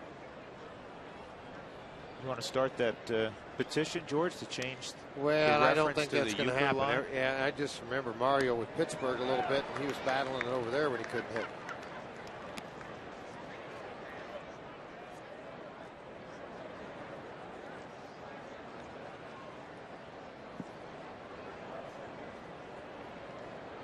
One on Gomes, 0-2 on Gomes. Jason Worth struck out for the second time in his at bat on a good pitch from Aaron Cook. Well ahead of the one guy that's been a thorn in his side, Johnny Gomes. There's a home run and a single. Question from Landry at Billings, Montana on Christian Friedrich. He was scheduled to go last night. They got rained out. George and Tulsa. They hadn't seen rain there in a while. 93 days, I think. He just missed. You've seen Friedrich pitch. It's kind of been up and down. I mean, his last start wasn't very good. The thing for me with Friedrich, 9 runs, 2 2/3. It's not 3 home runs given up in that start. It's been the worst start probably in his pro career. Christian's turning into more of a pitcher than he ever was before. What I mean by that, boy, pretty good inning there. Good job. Get in there, get this guy some runs. To answer your question, Christian's starting to be a pitcher now instead of a thrower. 2-0 Nationals.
For the Coors Light Freeze Cam. It is a warm day at the ballpark. That's a way of staying cool. That also a method. And that's how Jose Morales is trying to stay cool. This guy rolled right out of bed and he didn't realize when he came to the ballpark he had one of the sheets still with him. Nicky B. Oh, baby, that keeps the sun off the old dome. That's brought to you by Frost Brewed Coors Light, the world's most refreshing beer. Well, the Rockies trying to figure out John Lannon here, bottom of the 6th inning. Ty Wigginton is 0 for 1 and a walk. Rockies set the bases loaded with 1 out in the 4th inning. Ellis hit a fly ball to shallow left, not deep enough to get a run home. And then Aaron Cook, the game at bat, but he bounced to short to end that threat.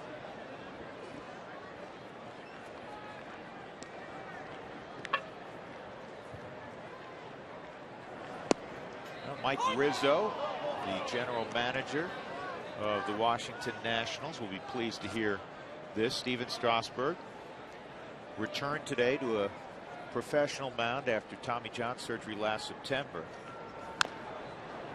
And he faced 8 hitters at Hagerstown, which is high A ball for the Nationals. He went an inning and 2/3, gave up 3 hits and a run, did not walk a batter, struck out 4. The run came on a home run. So a nice return for Steven Strasburg. This ball in the air to Worth and right. Easy play. 1 out.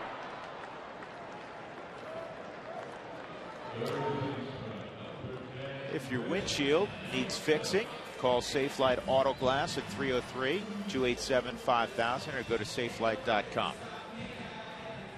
Chris Nelson has twice hit the ball in the air to Jason Worth. He's coming up now. Nelson, back in high school after his junior year, had Tommy John surgery. And he still was one of the top talents in the draft in 2004 when he came out after his senior year in high school. He was 96 miles an hour on the mound. Tremendous arm.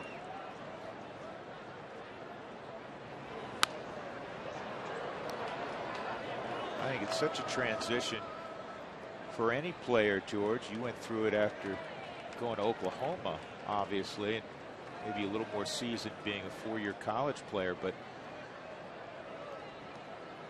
it's such a difficult transition for any player when they've completely dominated wherever they were, especially in high school. Well, you're doing it every then you become a pro. Maybe it's Tuesday, Friday in high school.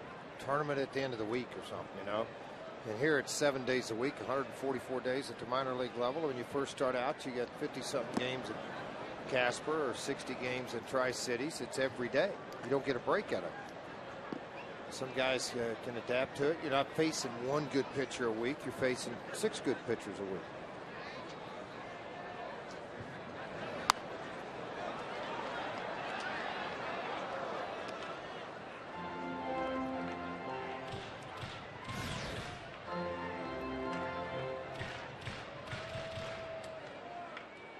Ball and 2 strikes on Nelson.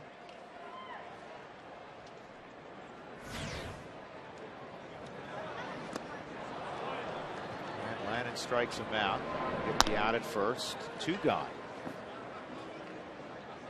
Now Aaron Cook's made one mistake, but Aaron has pitched a terrific ball game. Yeah, just 3 hits given up. One of those, the home run to left field. A lot of ground ball outs, just what the doctor ordered. And has struck out more batters today than he has in a long time. 4 in the ball game. Normally he doesn't have that many strikeouts. Now 1 walk, mistake, and then a 2-run home run by Johnny Gomes right behind it. And Alfonso with his 2nd hit of the ball game.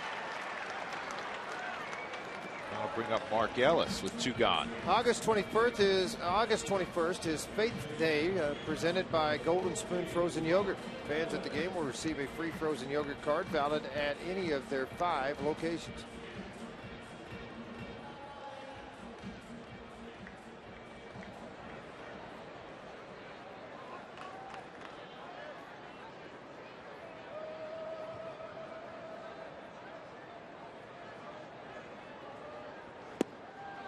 Ellis takes a strike.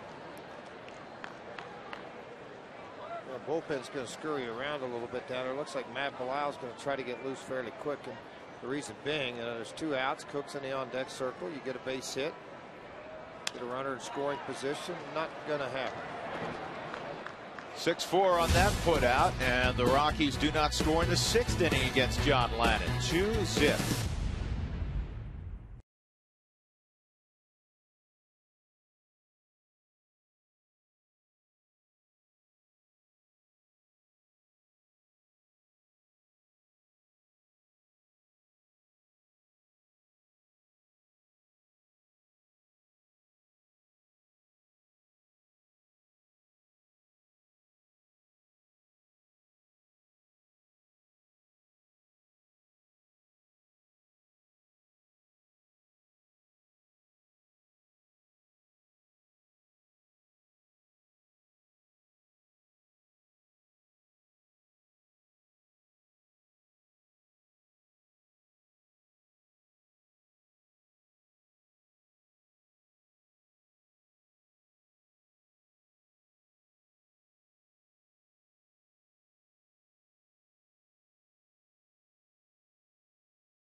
Rockies baseball on Root Sports is brought to you by your neighborhood Toyota stores. Toyota moving forward. By Comcast, advertise your business locally on the network's People Watch. Go to ComcastSpotlight.com. And by AT&T, the nation's fastest mobile broadband network. Nice way to spend the Sunday afternoon on the river. Rockies leading 2-0. It's up in Golden. I see the M on the Colorado School of Mines in the distance. Aaron Cook's been very good. John Lannon's been one pitch better. Cook gave up a 2-run home run to Johnny Gomes back in the second inning. Since then, he's allowed just a couple of hits. He intentionally walked Jesus Flores. That's the only other base runner he's allowed. Ian Desmond, Flores, and Lannon scheduled here in the 7th. And coming to get the baseball is Chris Nelson. Good job, Chris. Wigman caught that like it may have hit a blind spot somewhere. One out. Wells Fargo customers, get your 2-for-1 Rockies tickets today by going to wellsfargo.com/Rockies. Wells Fargo Bank, member FDIC. I was talking to a guy I met the other day at one of my son's football practices. That's an employee of Wells Fargo, and I said, man, worldwide they must have a ton of employees. He said 280,000. It's a big company. Glad it's their payroll, not mine. 280,000? 280,000. Flores hits this to the gap in left center field. And EY cuts it off, but Flores will still get a double.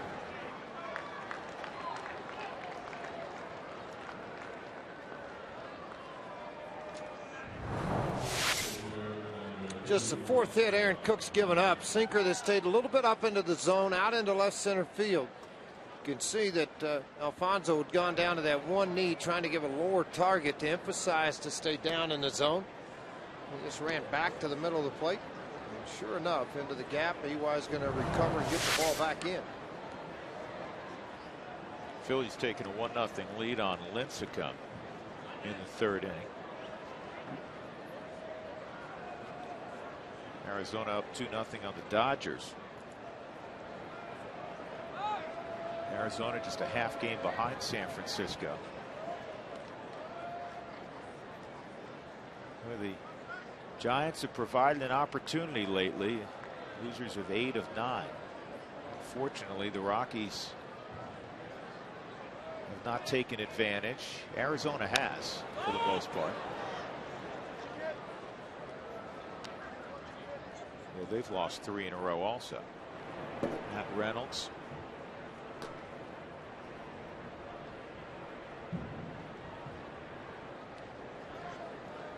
Cubs were down 6-2 to Cincinnati at Wrigley. They now lead 7-6 in the 8th inning. Cubs are trying to win for the 8th straight day. Things starting to heat up a little bit in Chicago. Wind's starting to blow out. Starting to see some big swings and big results out of that Cubby ball club. They'd hoped to have in April. Milwaukee's got a 3-game lead. They've won 3 straight. The Cards have kept pace. They've won 3 in a row. We're tied 4-4 in Florida right now. Milwaukee's up 7-3 in Houston in the 9th. So it looks like it'll be 4 in a row for the Brew Crew. One play for Aaron. We'll lob it to Wigginton. Lannon retired. Moving to third is Flores with 2 gone.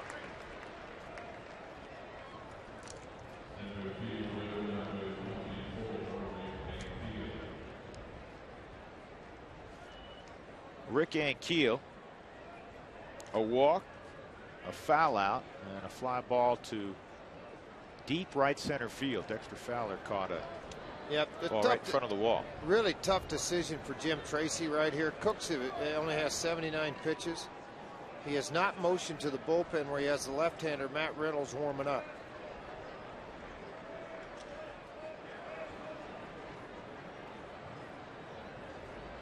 He's looking right at Aaron Cook. Yep, they're going to go ahead and go get it. Yeah, great job by Aaron Cook today. You can say whatever you want to. 3-4 hits given up, 6 2/3 innings pitched. 2 runs on 1 mistake. That's an outstanding job by Aaron Cook. It's a terrific job by Aaron Cook, and the volume of pitches is typical of when Aaron Cook's really locked in. So some control issues in the first couple of innings, and then he settled in. And again, that 1 mistake, but Aaron Cook was terrific today. 2-0 Washington.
Root Sports Red Alerts will keep you updated about the latest Rockies happenings all season long. Text the word alerts to 720-720 to get Rockies updates straight to your phone.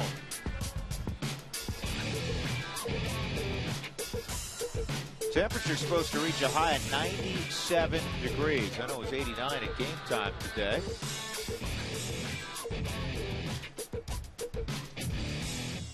Matt Reynolds to face Rick Ankiel. 2 outs. Jesus Flores is at third base. He doubled and moved there on the ground out by John Lannon. We're in the 7th inning, and Ankiel takes in ball 1.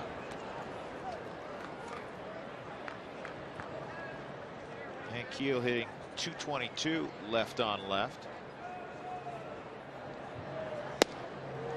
2-0.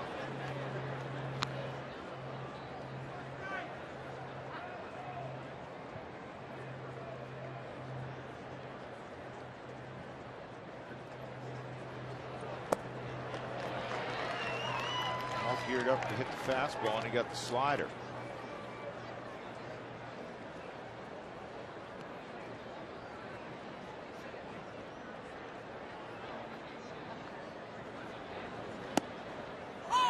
Two and two.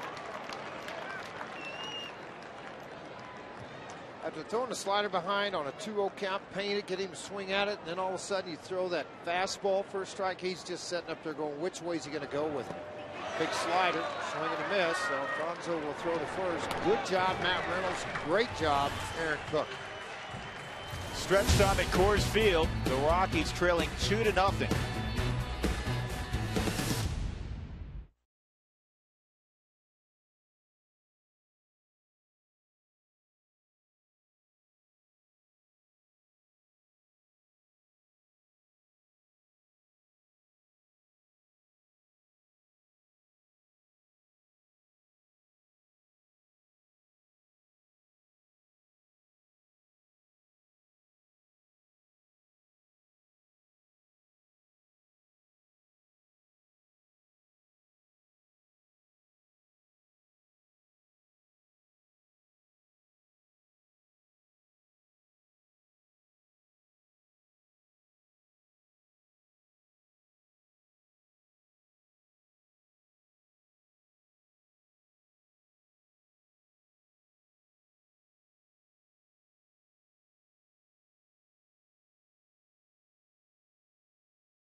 Infinity game summary. Not much offense. Both pitchers have been terrific today. John Lannon and Aaron Cook and Matt Reynolds to the last hitter. The only 2 runs, a 2-run home run. Johnny Gomes in the 2nd inning. His first as a member of the Washington Nationals. Traded to Washington last week from Cincinnati. Lannon, who has never beat the Colorado Rockies. In the 7th inning, a work to Johnny Herrera, pinch hitting for Matt Reynolds. And then Eric Young and Dexter Fowler.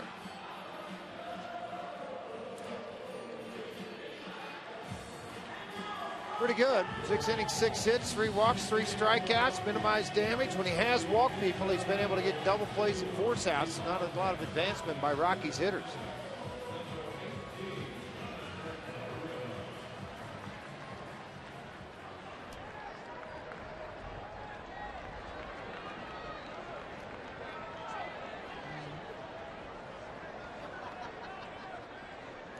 Lannon's given up at least 1 hit in every inning other than the 5th, and he walked a batter. So the Rockies have had a base runner in every inning in this ball game. And nobody's crossed home plate. 2-0. Rockies trying to end that unbelievable stretch of 15 straight losses on Sunday.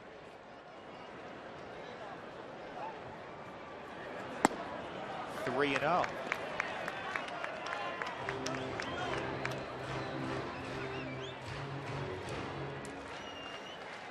Matt Bilau's the guy warming up down in the Rockies bullpen. And, their bullpen started scurrying around here in the 7th inning when they fell behind the first batter.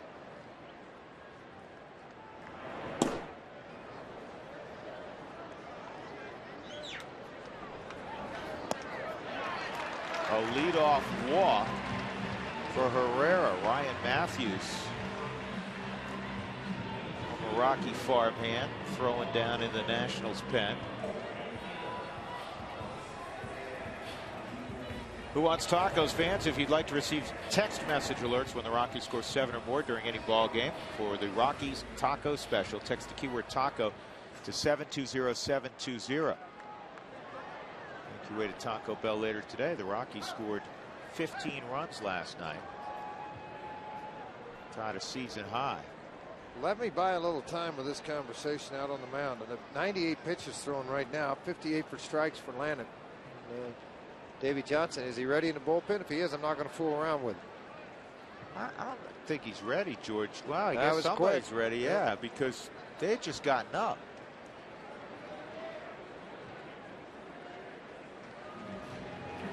Hop, skip, and a jump. Here I come. I'm ready, Skip. So John Lannon leaves.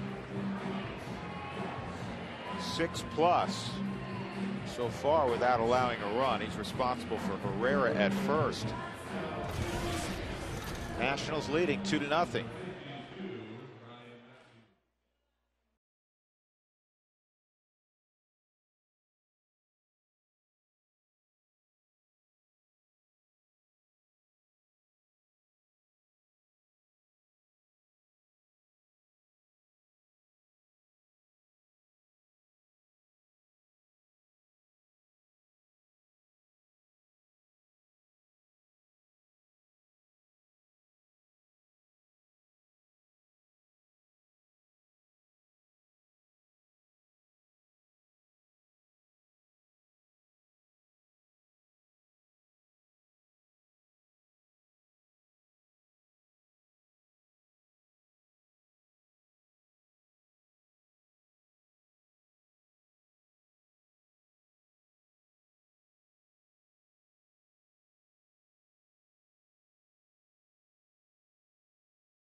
Post-game show.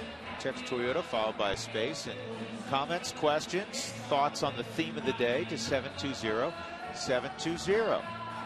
That's Toyota Talk. Eric Young will face Ryan Matthews. A couple of teammates, a lot of different stops through the minor leagues, Young and Matthews. Matthews making his 24th appearance. And quite honestly, folks, the other day did not throw the ball well at all for this Washington National team when he came into the ball game. Failed to get an out. Or he did get an out, but 2 hits, 3 runs. He walked 2. Hit a batter, so that was an ugly outing for him. They've been a lot better than that on the course of the year. We'll see how he handles Young here and his speed. Herrera at first, nobody out. 2-0 Washington. And that is softly hit, but it's going to land safely in center field, just out of the reach of Ian Desmond. 2 aboard, nobody out for Fowler.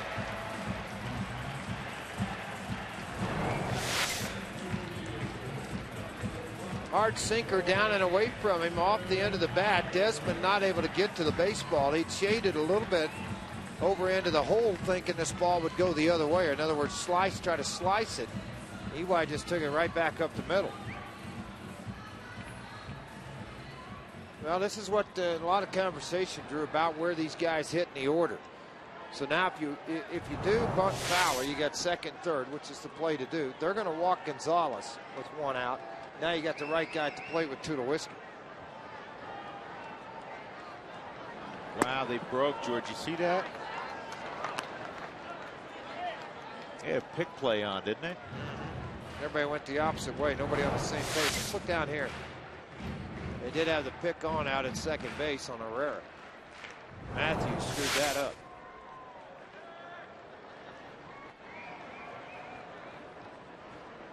Little things like that cost you a ball game.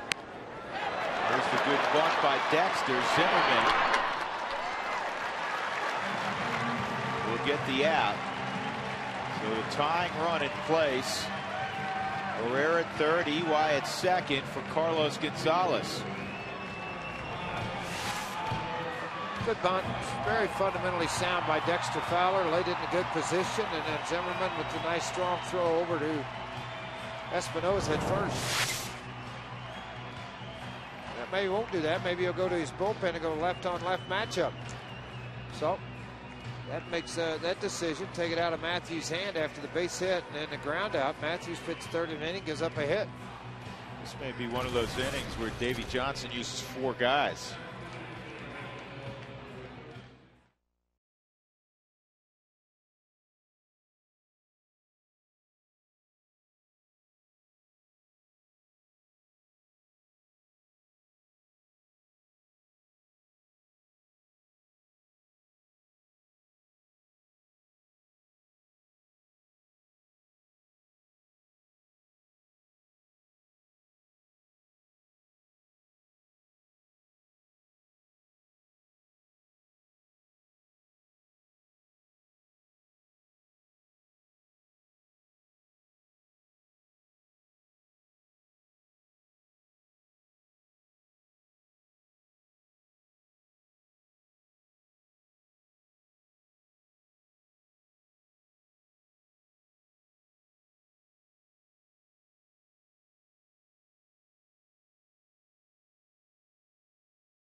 Lead over the Rockies. However, Colorado threatening here. Tyler Clippard, the all-star, will face Carlos Gonzalez. It gives me a moment to talk a little bit about Alex Cora of the Nationals. We've talked about it before that Jim Tracy absolutely loves this kid.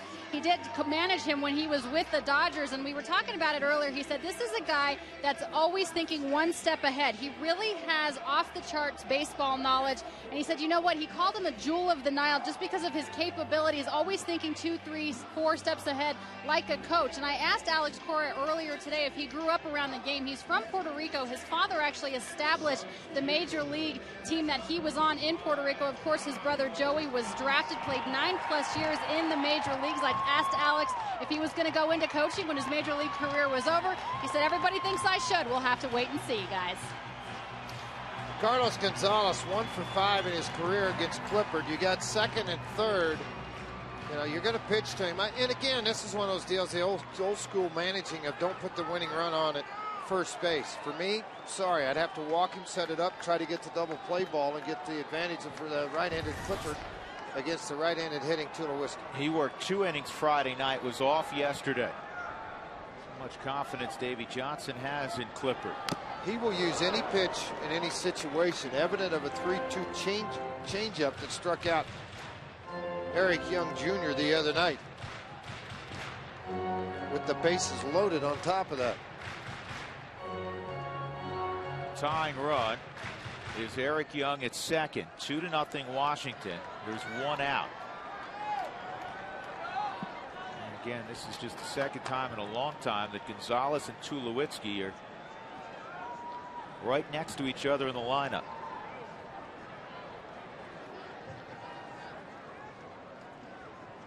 Here's the 0-1. It's fouled off. That pitch was running away off the outside corner.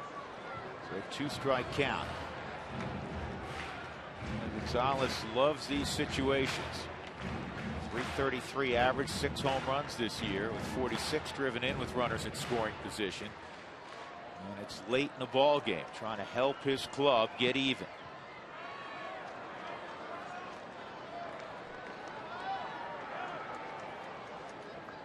We're in the 7th with 1 out.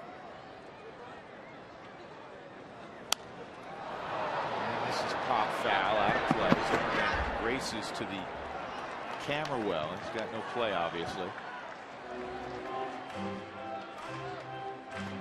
A lot of Clippard's deception is his front arm. When he starts to come to the plate area, he'll throw that arm high in the air and then come right over the top of that. Well, by doing that, it's a deception thing on the hitter, plus very good velocity, but that quick front side triggers a quick backside with his arm. So 90 to 92 appears to a hitter to be 92, 94.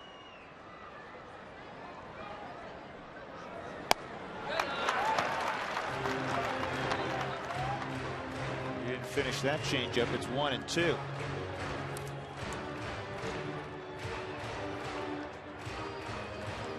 George talked about his numbers against Clippard.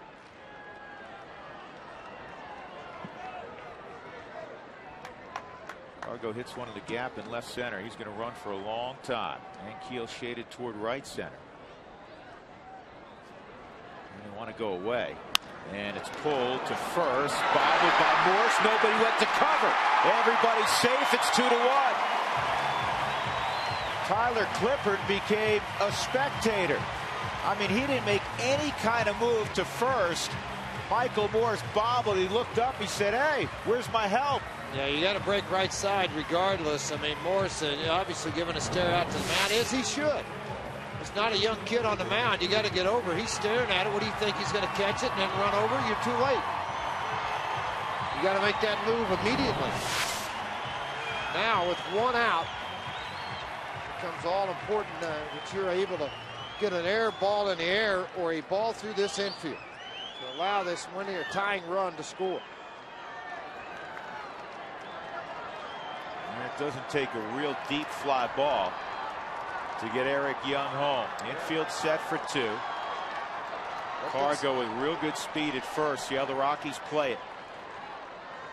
Clippard's got a big leg kick typically. He lowered it there, trying to be quicker to the plate. Tulowitzki fouled off the 92-mile-an-hour heater. You know, Morse is going to get that error, George, and it's a tough one to eat. I think that's how they scored it right now.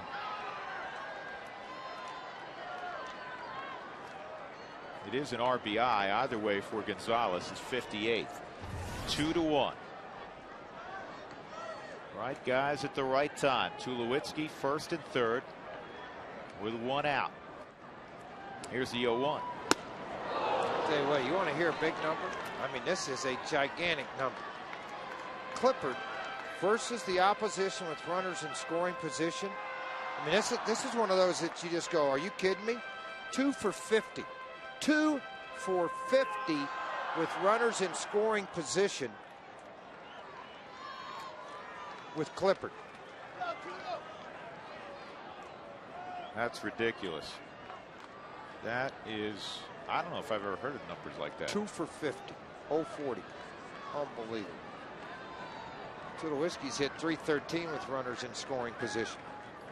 Cargo takes off and it's fouled off.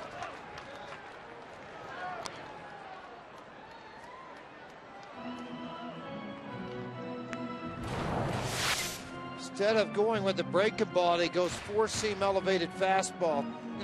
Just under that pitch.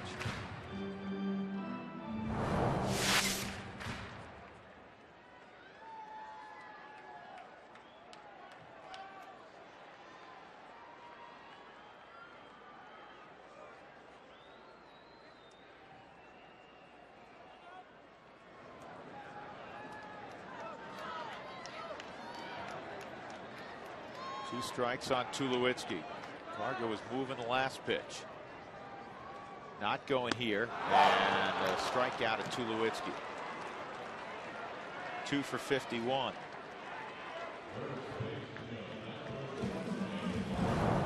Tell you what, that's gigantic. And not only that, if he covers first, he's out of the inning. Think about that. You got to make him pay for those kind of mistakes. Backup slider.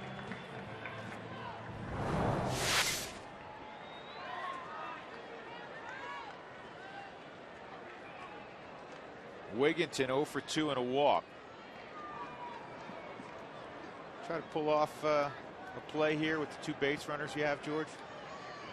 You know what? I think that's a difficult thing to do. Trying to steal home plate, even though you got great speed over there at third. I just. Well, I think you at least send Gonzalez to see how Washington plays. That part. Oh, yeah, absolutely.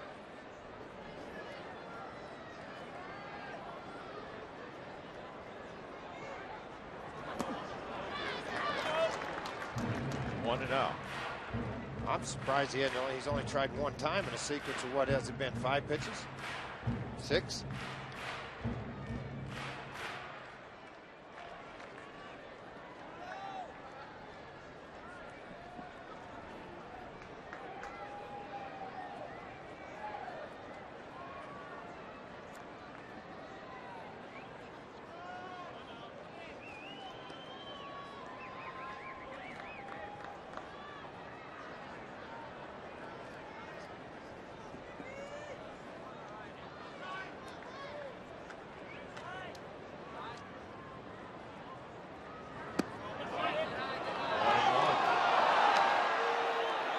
Wigginton thought he held up.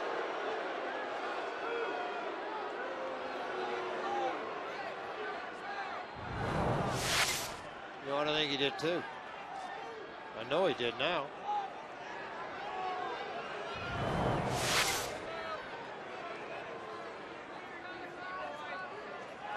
But you know what? It was interesting because James Hoy walked right up to him immediately, got real close to him, turned around, walked, and everything got calmed down.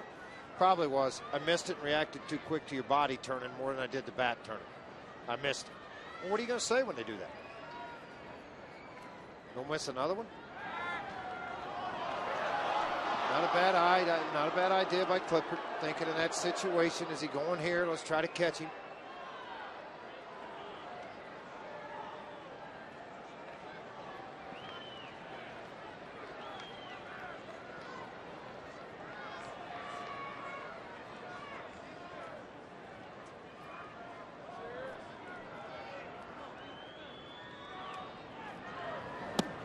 2 balls and a strike.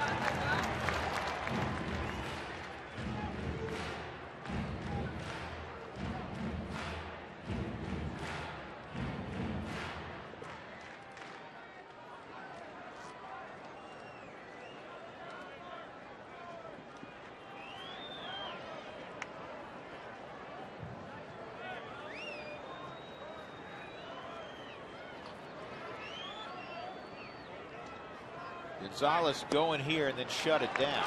It's 3-1. Chris Nelson on deck if Wigginton were to reach.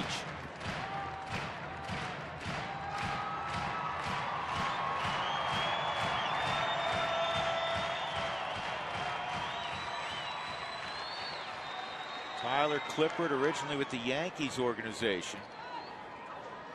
Grew up in the Tampa area. There goes Cargo, and it's lit to left base hit Wigginton. We got a tie game. Gonzalez to third, Ty Wigginton ties the baseball game at 2.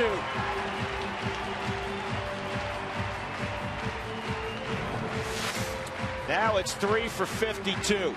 Yeah, big number, isn't it? 3 for 52, but Wigginton got a fastball up and just smoked this thing into left field. Mistake pitch, mistake not covering first base and getting the out. You allowed this to get a tie ball game, and the Rockies took advantage of it. Seth Smith will come on and hit now for Chris Nelson.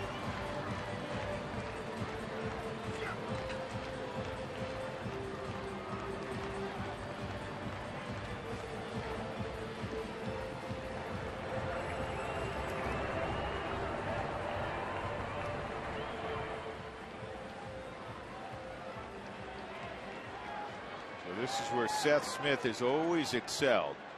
Late in games off the bench. His body's moving in that Washington bullpen. Rockies have the go-ahead run at third and Gonzalez. Wigginton at first.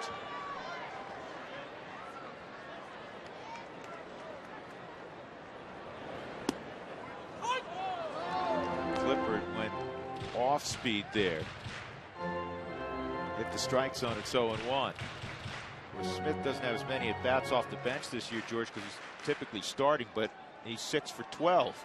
6 for 12 and a near 350 career pinch hitter at 346.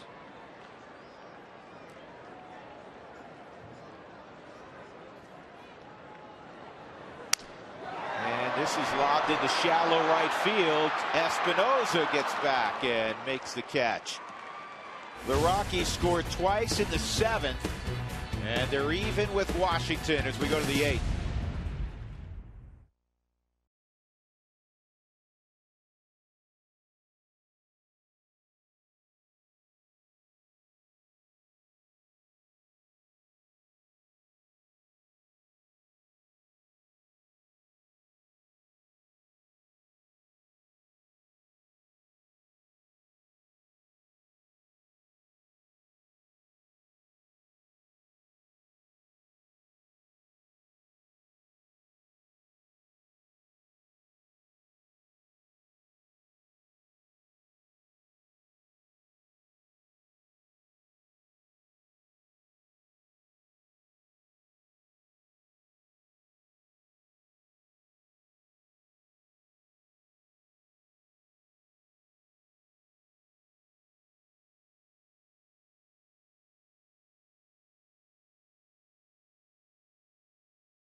Brought to you by Ecotech Institute in Denver, where you can make the world your workplace. The Rockies just got even in the bottom of the 7th inning.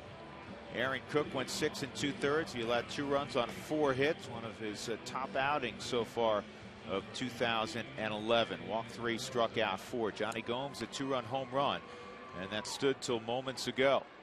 So it'll be on the bullpens now. Tyler Clippard, the all-star for Washington, really angry with himself, George, and I think what he's most angry about is not the base hit to Wigginton, it's his failure to cover on Cargo's ground ball to first. It's minor league baseball, man. I mean, it's a grade school baseball. Ball hit to the right side, you break. You don't even think about it. You just go. It's automatic. He didn't break, and it cost him, and it could cost him the ball game. We're tied 2-2, but a play like that could cost them the ball game.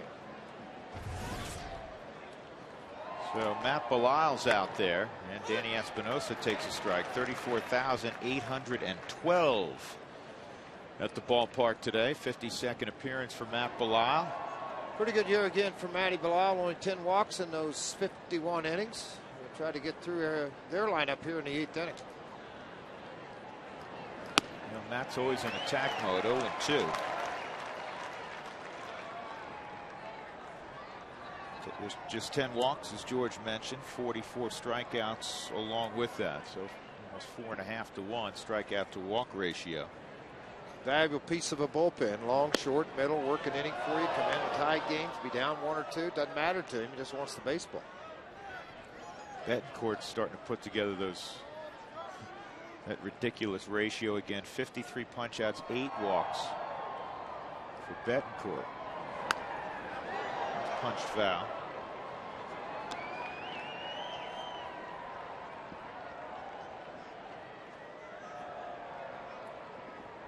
You know, when Juan Nicasio went down, this is a starting pitcher. 58 strikeouts, George, in 71 2/3, just 18 walks. Same thing he was doing at the minor league level. It didn't change here.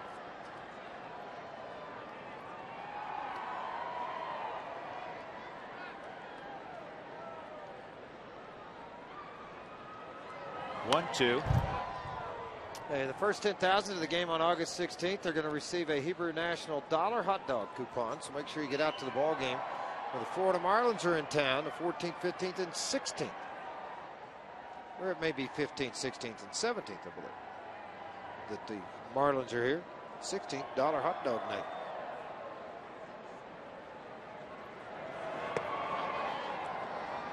It seems strange, George. We're going to Cincinnati. Rockies haven't seen the Reds yet.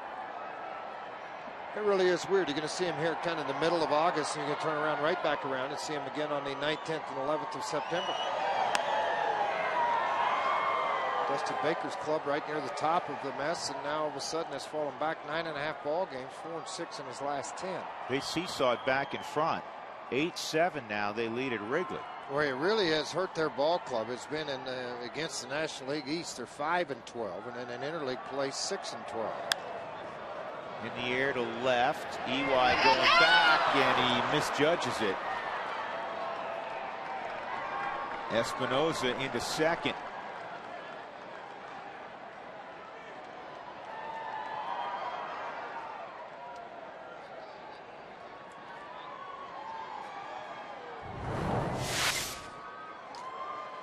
Well, the last thing you want to do, and this is very important, late in ball games, you don't want the ball hit over your head. So a lot of times you'll sit and watch. Outfield coaches will tell you, I mean, this ball just came to the inside of his glove, missed it, quite honestly. And as Drew said, a misread by EY in left field. But a bench coach, or a bench coach should, kind of wave behind his head and give him an indication, no doubles, nothing over your head. So you play a little bit deeper for that exact reason. And now Ryan Zimmerman, not the guy you want to see up, with the go-ahead run at second base and nobody out. Zimmerman, a base hit in the 3rd inning. He's 1 for 3. He's now hitting 16 straight.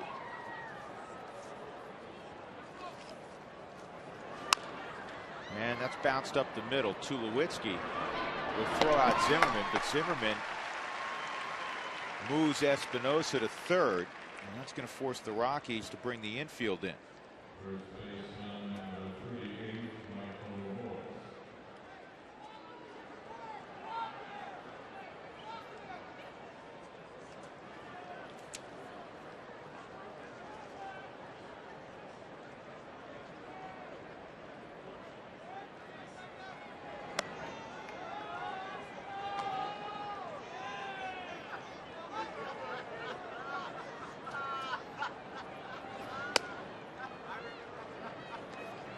Rockies will pass on Morse.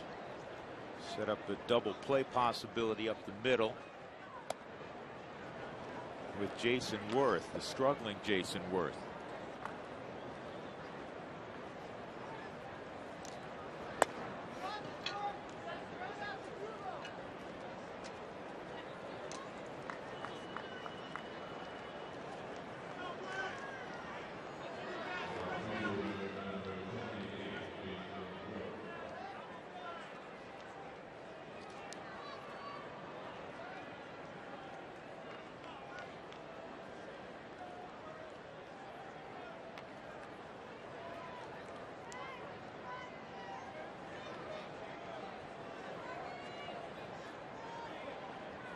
Worth a walk and 2 strikeouts today. Rockies have really handled him this year. He's struggled league wide, but he's 2 for 24 against Rockies pitching. Go ahead run. Espinosa's at third. Michael Morse is at first base. Round off. Johnny Herrera is now in at third. Nelson was pinch hit for.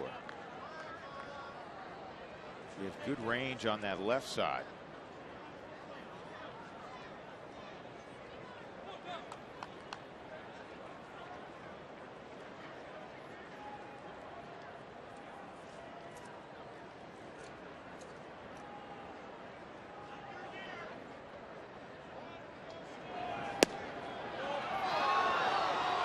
I think when you've really struggled and there's a lot of attention on you, as there is with Jason Worth in the DC area, it's easier to play out on the road. Well, it is because of the contract he signed. If he signed a 5-year, $10 million deal versus a $124 million deal, the heat wouldn't be quite as hot. 1-2. But Worth's batting average doesn't reflect that on the road. He's at 188 on the road. He's actually been better at Nationals Park, where he has started to hear the Boo Birds. There's the statistical analysis of how many double plays he's hit into when he's been in the situation to hit into him. And that's why they walked the men, set it up. Plus Morse's 327 hitter versus 222 hitter.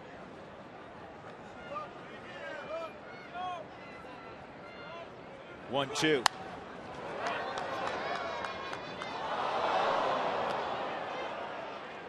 Hear it all the time from managers, hitting coaches. So-and-so's just got to relax at the plate. So-and-so's just got to have fun again playing the game. Much easier said than to just go out and accomplish. I'm sure Jason Worth wants to have fun playing. I'm sure he wants to relax. It just hasn't happened. Here's a 1-2, and it is a line drive, base hit. So Worth comes through this time. And the Nationals have the lead again, 3-2, as Espinosa comes home. An 8th inning single for Worth. His 43rd RBI this year. Exactly. Slider they wanted down. That really wasn't that bad a pitch from Matt Belisle. They just went down and got it. Look how far Worth bends those legs, bends that upper half out in front a little bit, and hits it off the end of the bat, but enough strength to get it into the outfield. And then with EY, they're going to try to take advantage of that arm. It wouldn't be a play at the plate. Not sure there would be on any.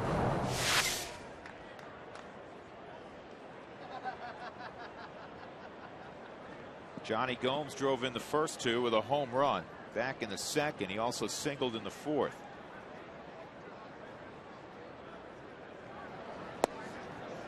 Tyler Clippard may be upset with not getting over and covering first base, understandably so, but right now it's an opportunity to get a win.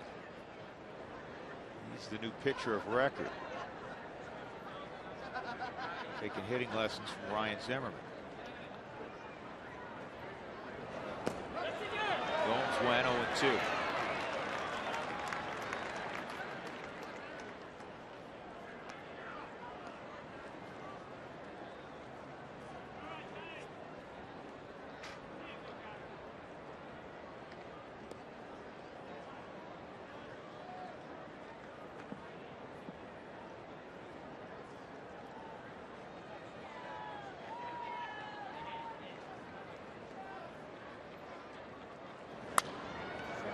who's fouled off out of play. You know, we've mentioned that the Rockies, George, are taking a good long look at a couple of guys they've had in their system for a while. Guys they like in Eric Young Jr. and Chris Nelson. And part of the evaluation process, especially for EY, who's never going to fail because of lack of effort, we all know that, is there a position defensively he can play if he's doing enough offensively that he can be an adequate defender? And so they've tried to see if he can play in the outfield, and he is a work in progress. Strike 3 on the outside corner. Gomes is gone. Not happy with James Wood. 2 outs. First strikeout for Belisle. Ian Desmond will come up. Well, you can't have your roster set up where you're changing things defensively in the 6th or 7th inning with the lead all the time. Does it make sense? Yes. You know, because now if you get a game tied up, you get into the 8th inning, you go from having a 5-man bench to a 4-man bench, which is really a 3-man bench because you don't want to use your catcher. So it really messes you up as a manager.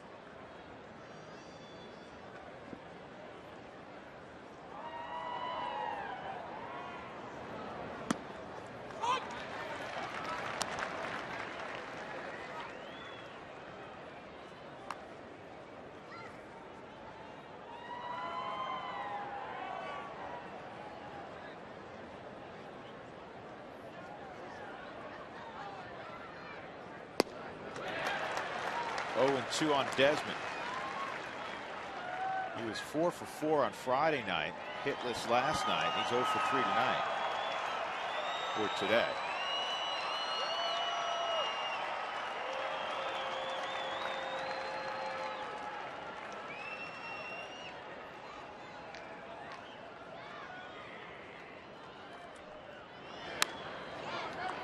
He's fouled off.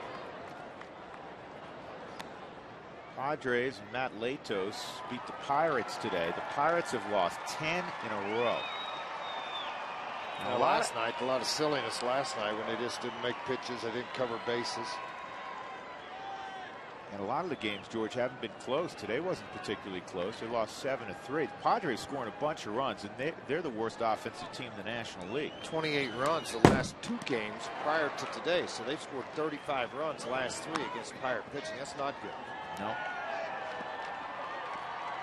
Milwaukee did hold on, and I use that phrase, hold on. They were leading 7-3, and they won by a 7-3 count over Houston. St. Louis up 7-4 now in the 9th. Cards trying to keep pace, 3 games back of the Brew Crew in the Central. And that's another foul ball from Desmond. Arizona's in the 6th. They lead 2-1 over the Dodgers. San Francisco 2-1 over Philadelphia. It's in the 6th.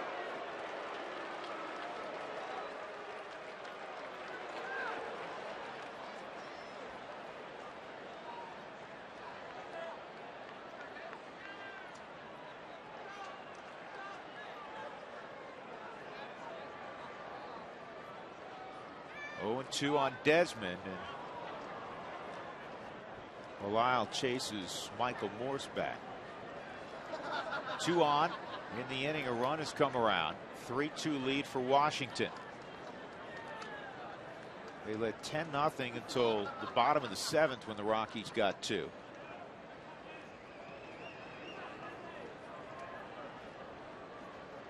Pujols, by the way, has hit his 27th today for St. Louis. Swung on and missed. And the strikeout of Desmond by Matt Belisle. But in the inning, Danny Espinosa scores on a Jason Worth base hit. 3-2 Nationals.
Colorado Rockies baseball on Root Sports is brought to you by StubHub. Fans, next time you want to catch a Rockies game, head to StubHub, where you'll find a great selection of seats for every game. By Wells Fargo. Wells Fargo customers, visit wellsfargo.com/Rockies for 2-for-1 club level seats. And by Southwest Airlines, new Rapid Rewards, unlimited reward seats, and no blackout dates. Final game of this 7-game homestand for the Rockies. They'll leave our beautiful state after this affair, head to Cincinnati, Ohio, and then on to St. Louis, Missouri. 7-game road trip. Todd Coffey, a former Cincinnati Red, he is on here in the 8th inning. Eliezer Alfonso, who has swung the bat well this afternoon, 2 for 3, will face the veteran Coffey. 2/3 of an inning last night, 2 quick outs, and then 3 hits, 3 runs scored. Part of that was Burnett gave up a base hit afterwards. So last night he worked very quick. It's going to be a hard sinker, anywhere from 88 to 93 miles an hour. Work in on the right-handed hitters as it did on Alfonso after that first offering to him. 1-1.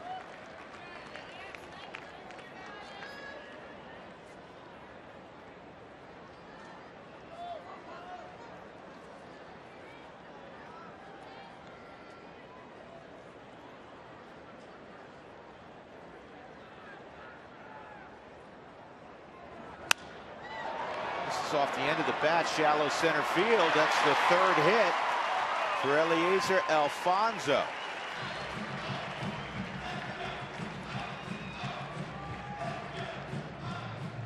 Josh Renicky was with Toronto last year, was picked up off of waivers earlier this year by the Rockies. He's been pitching in Colorado Springs.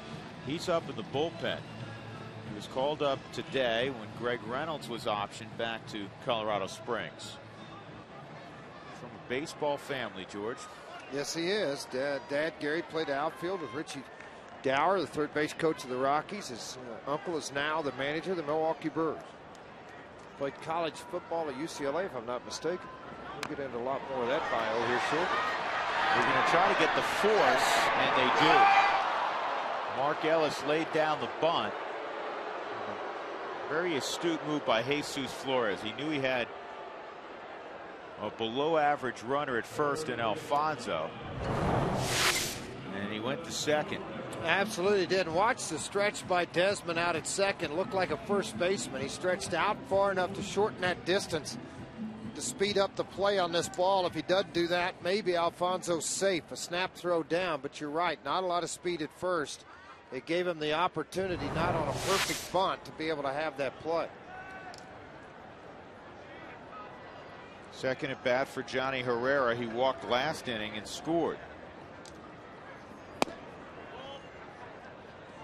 Mark Ellis at first with 1 gone. Bottom of inning number 8, 3-2 Washington. Washington trying to earn a split in this 4-game series.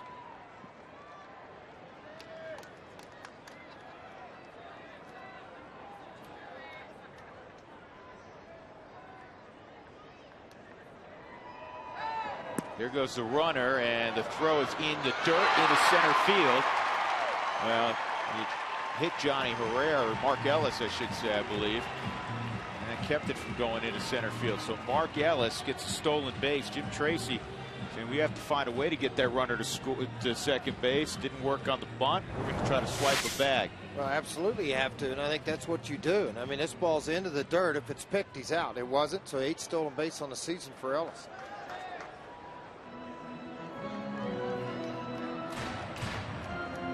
Great look at it. Of course, the didn't matter. The tags applied without a baseball. Watch Ellis. He takes a look, which to me indicates hit and run, George. It worked out. 1-1. Outside. 2-1.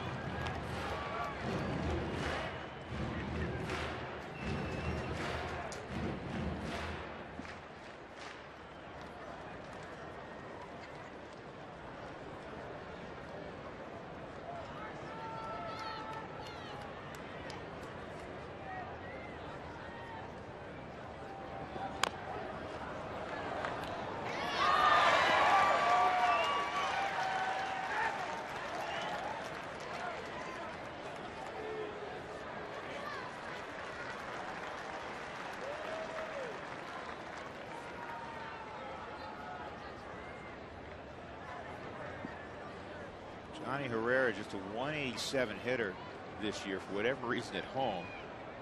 294 on the road. You don't normally see that kind of splits. That kind of split, I should say. Your home park's Coors Field. This is toward the gap in right center field. And racing over Zankiel, just kind of held up in the air. Almost looked like one of those fly balls at Petco, George. Yeah, absolutely. Just took off, died, looked like it had a parachute attached to it. Off the bat, I thought it had a chance to drop. Yeah, I did too, and particularly because Ankiel had started off a little bit in left center field, so he made a little longer run to it, but able to come up with it here. Eric Young Jr. Boy, he'd love to get a hit here. I'm sure if you ask him after the ball game, that double by Espinosa ball he believes he should catch.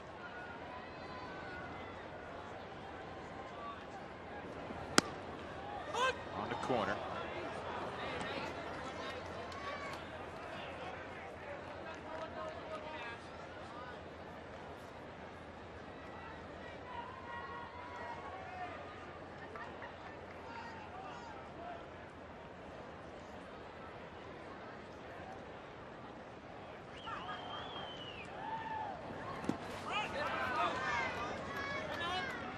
One.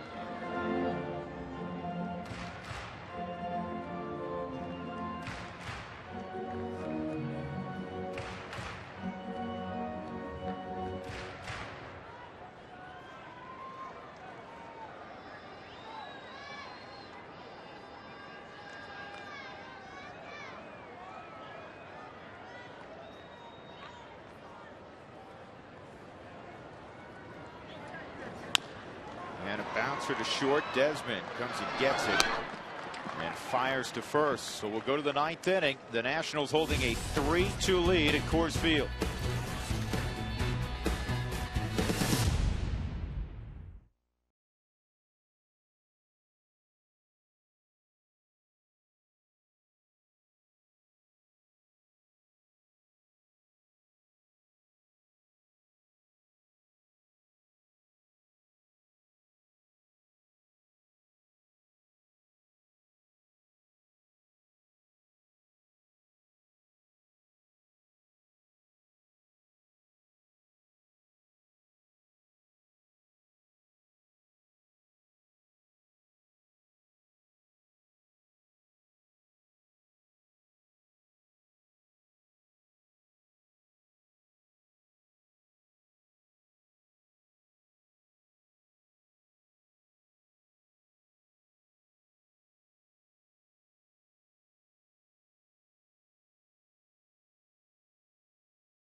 Let's check in with Tom Helmer out in center field. Tom, what do you know?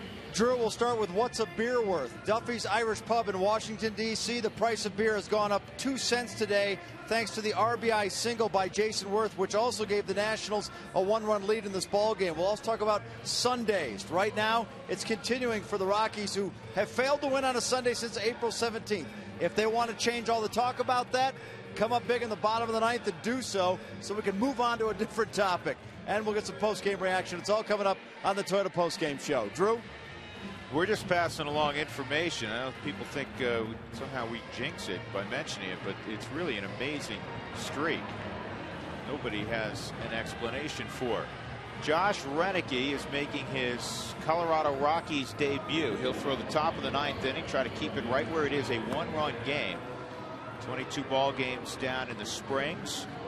3.64 ERA in the Springs jumps off the charts at you because they play a lot of high-scoring games, not only in Colorado Springs but throughout the PCL, but in particular down about an hour south of here. Jesus Flores will lead it off in the 9th inning. 1 for 2 and a walk for Flores, an intentional walk. Lance Nix is in the on-deck circle. 8-9-1 for the Nationals. And this ball is pulled down the left field line, and it is a foul ball.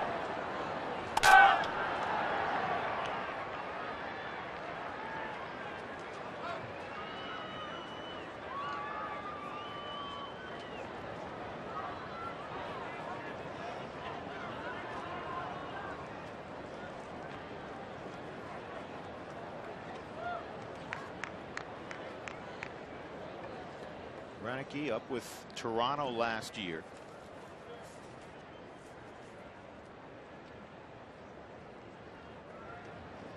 Last appearance was September 28th of last year. Toronto playing against the Yankees. And that's going to stay fair.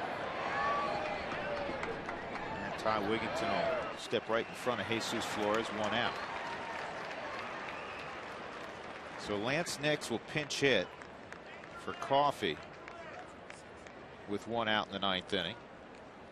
Nix started the first couple of ball games of this series.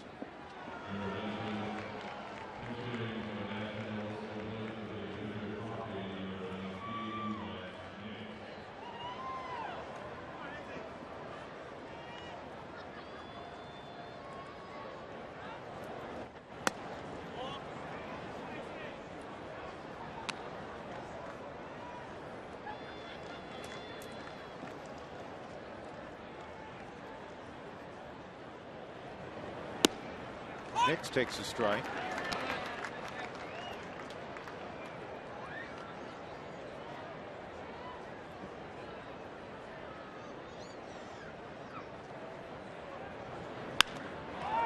And that's a base hit through the hole. Curveball left up in the zone. So Nix reaches and Rick Ankiel will come out. Let's take a look at our Coors Light Cold Hard Blast today. 1 home run. Johnny Gomes back in the 2nd inning with Jason Worth aboard. His first home run in the Nationals uniform against Aaron Cook. He's a strong guy. When he hits them, they're usually not wall scrapers. That one wasn't either. So Coors Light Cold Hard Blast. Bixler's going to run for Nix. Brian Bixler at first base in a 3-2 ball game. And now here comes Tulowitzki.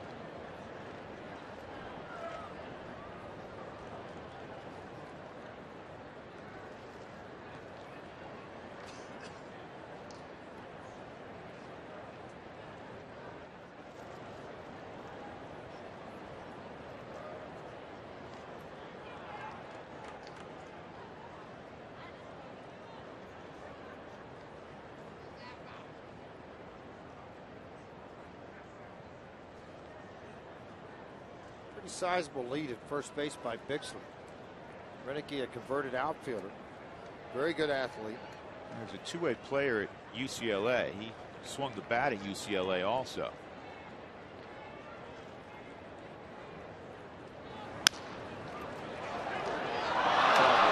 Get one. Yep, right. So Ellis gets the out on Ankiel. Moving to scoring position is Bixler. Danny Espinosa coming up.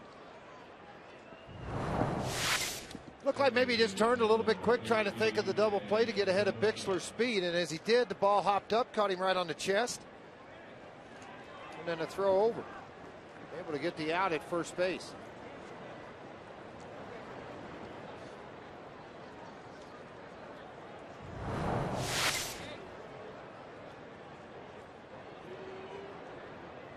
Espinosa double in his last at bat. He has 4 doubles in this series. 5 hits, 4 doubles.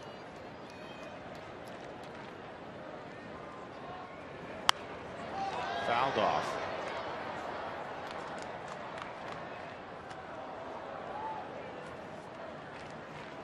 You got to believe these two guys saw each other in college on the West Coast. Espinosa out of Long Beach State.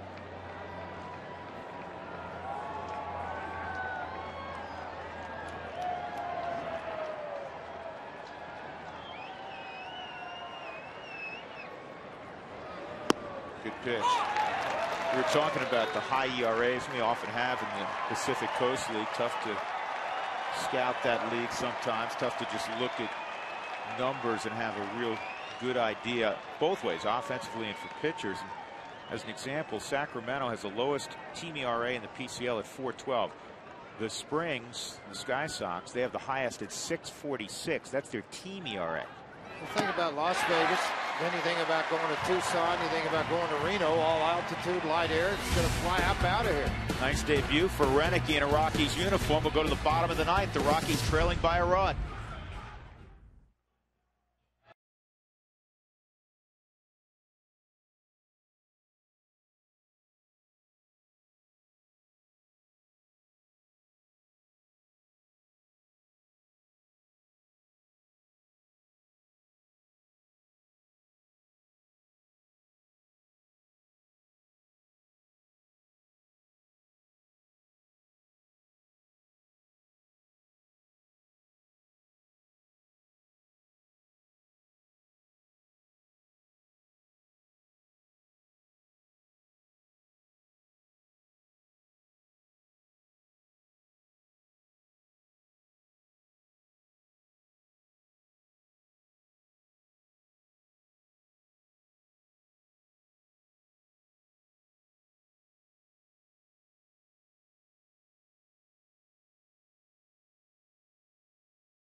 Bottom of the ninth inning. Dexter Fowler will lead it off for the Rockies against Drew Storen. Then it's Gonzalez and Tulowitzki. This copyrighted telecast presented by authority of the Colorado Rockies may not be reproduced, retransmitted in any form. The accounts and descriptions of this game may not be disseminated without the express written consent of the Rockies.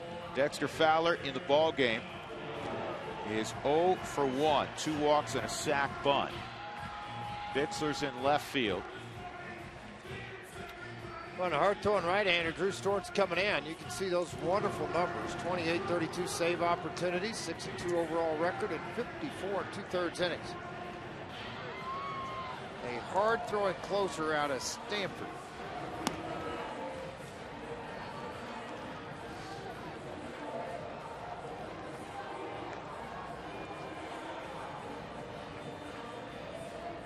He's waiting his warm-up pitches.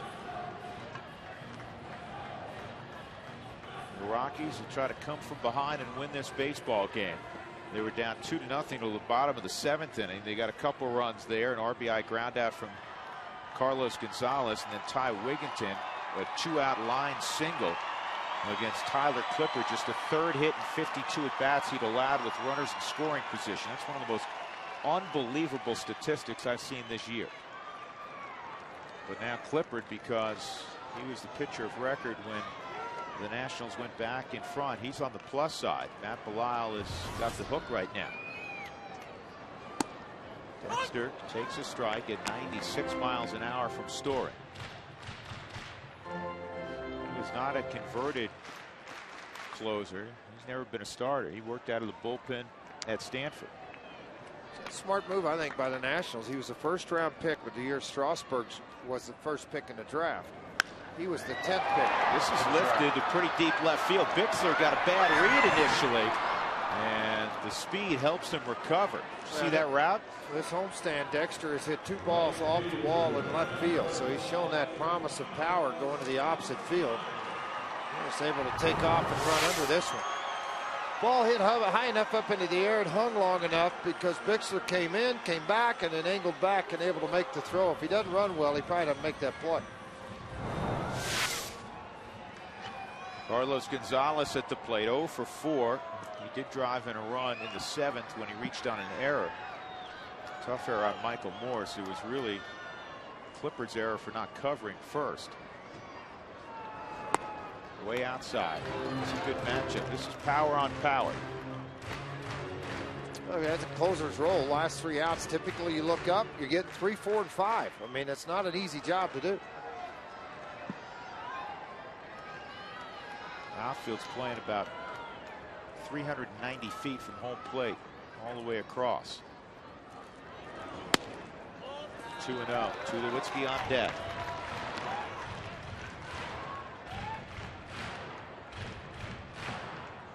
Now, the way Cargo runs, George, if you hit something off on an angle, it's way in front of an outfielder, he may be able to get a leg double out of it, as deep as this outfield is, playing quote-unquote no doubles. Yeah, but you have to do that. You don't have a choice. I mean, Yep. You've got to play deep. You got to have no doubles. You know what?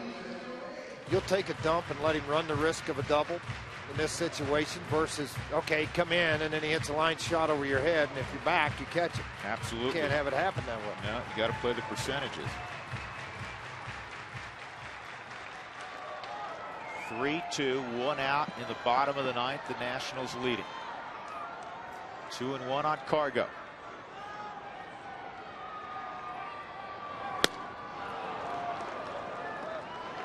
They had chased there. It's 2-2. Yeah, big running fastball. That's hard to lay off of. I mean, right out in front of the plate, it appears to be right in heart and center. And then about a 1.5 foot move to the outside corner. It's just a great fastball. Not a whole lot you can do about that one. Just be glad you have another strike to work with. 2-2.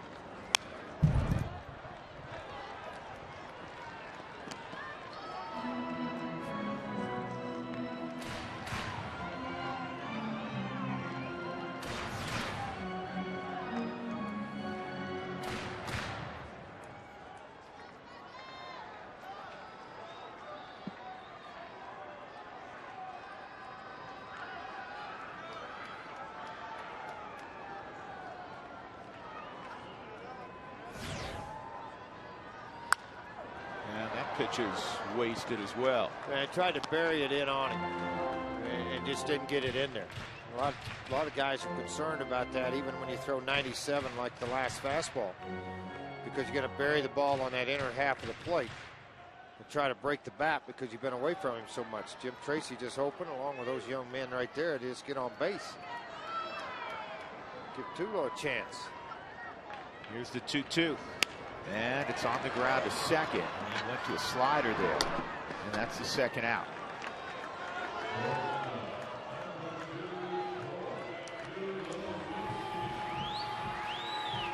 So Troy Tulowitzki is hitting over 400 in the second half. He's got 2 knocks today and 4 trips.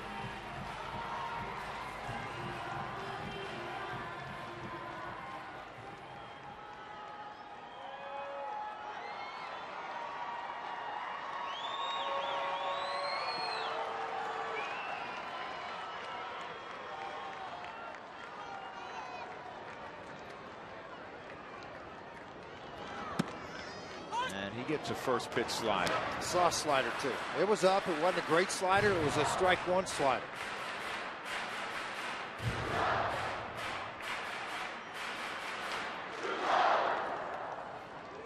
A front end slider, not a put away slider, meaning ahead in the count.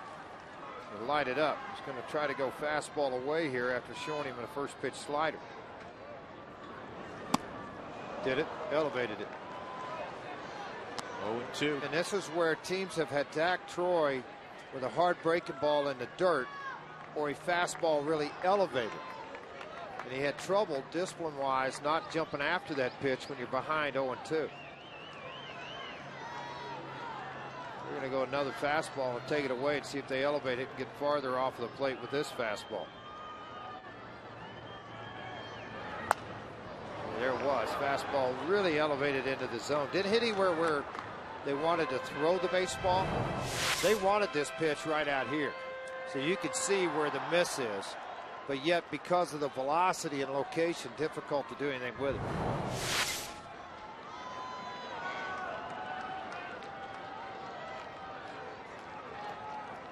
Hitter-wise, you may be sitting up there thinking, you know, slider because he threw you the first pitch, and then everything's been fastballs. I think they'll go heater away. Line to deep right. It's going to be fouled by a considerable distance. 96 on that fastball. He's been to 97 for Storm.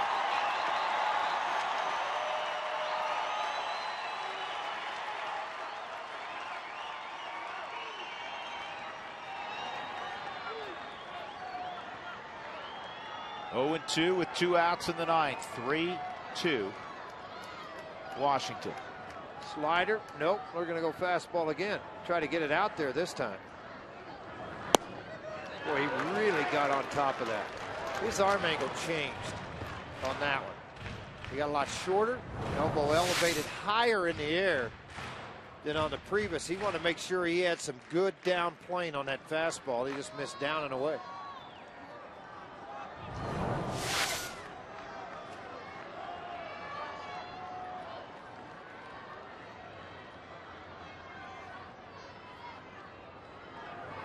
Strike 3 on the outside corner. Tulowitzki called out on a 96-mile-an-hour fastball. Storin saves it for Clippard, and the Nationals earn a split in this 4-game series. The Nats win it 3-2. Well, you talk about nasty paint, this is it. Outside corner, ran right back to the corner. A 1-2-3 ninth inning for Storin. So the Nationals win it. 3 runs, 7 hits, and an error. The Rockies 2 runs, 9 hits, and an error. Today's delivery of the game brought to you by Jimmy John's, America's favorite sandwich delivery guys. In the 8th inning, the much maligned Jason Worth got a slider. He reached down with 2 strikes and poked it to left, and that brought home Danny Espinosa with what proved to be the winning run in the 8th inning. Again, that's brought to you by Jimmy John's. We invite you to stick around for the Toyota postgame show. Rockies off to Cincinnati. Jason Hamill and Homer Bailey tomorrow on Root Sports. Again, the Nats win at 3-2.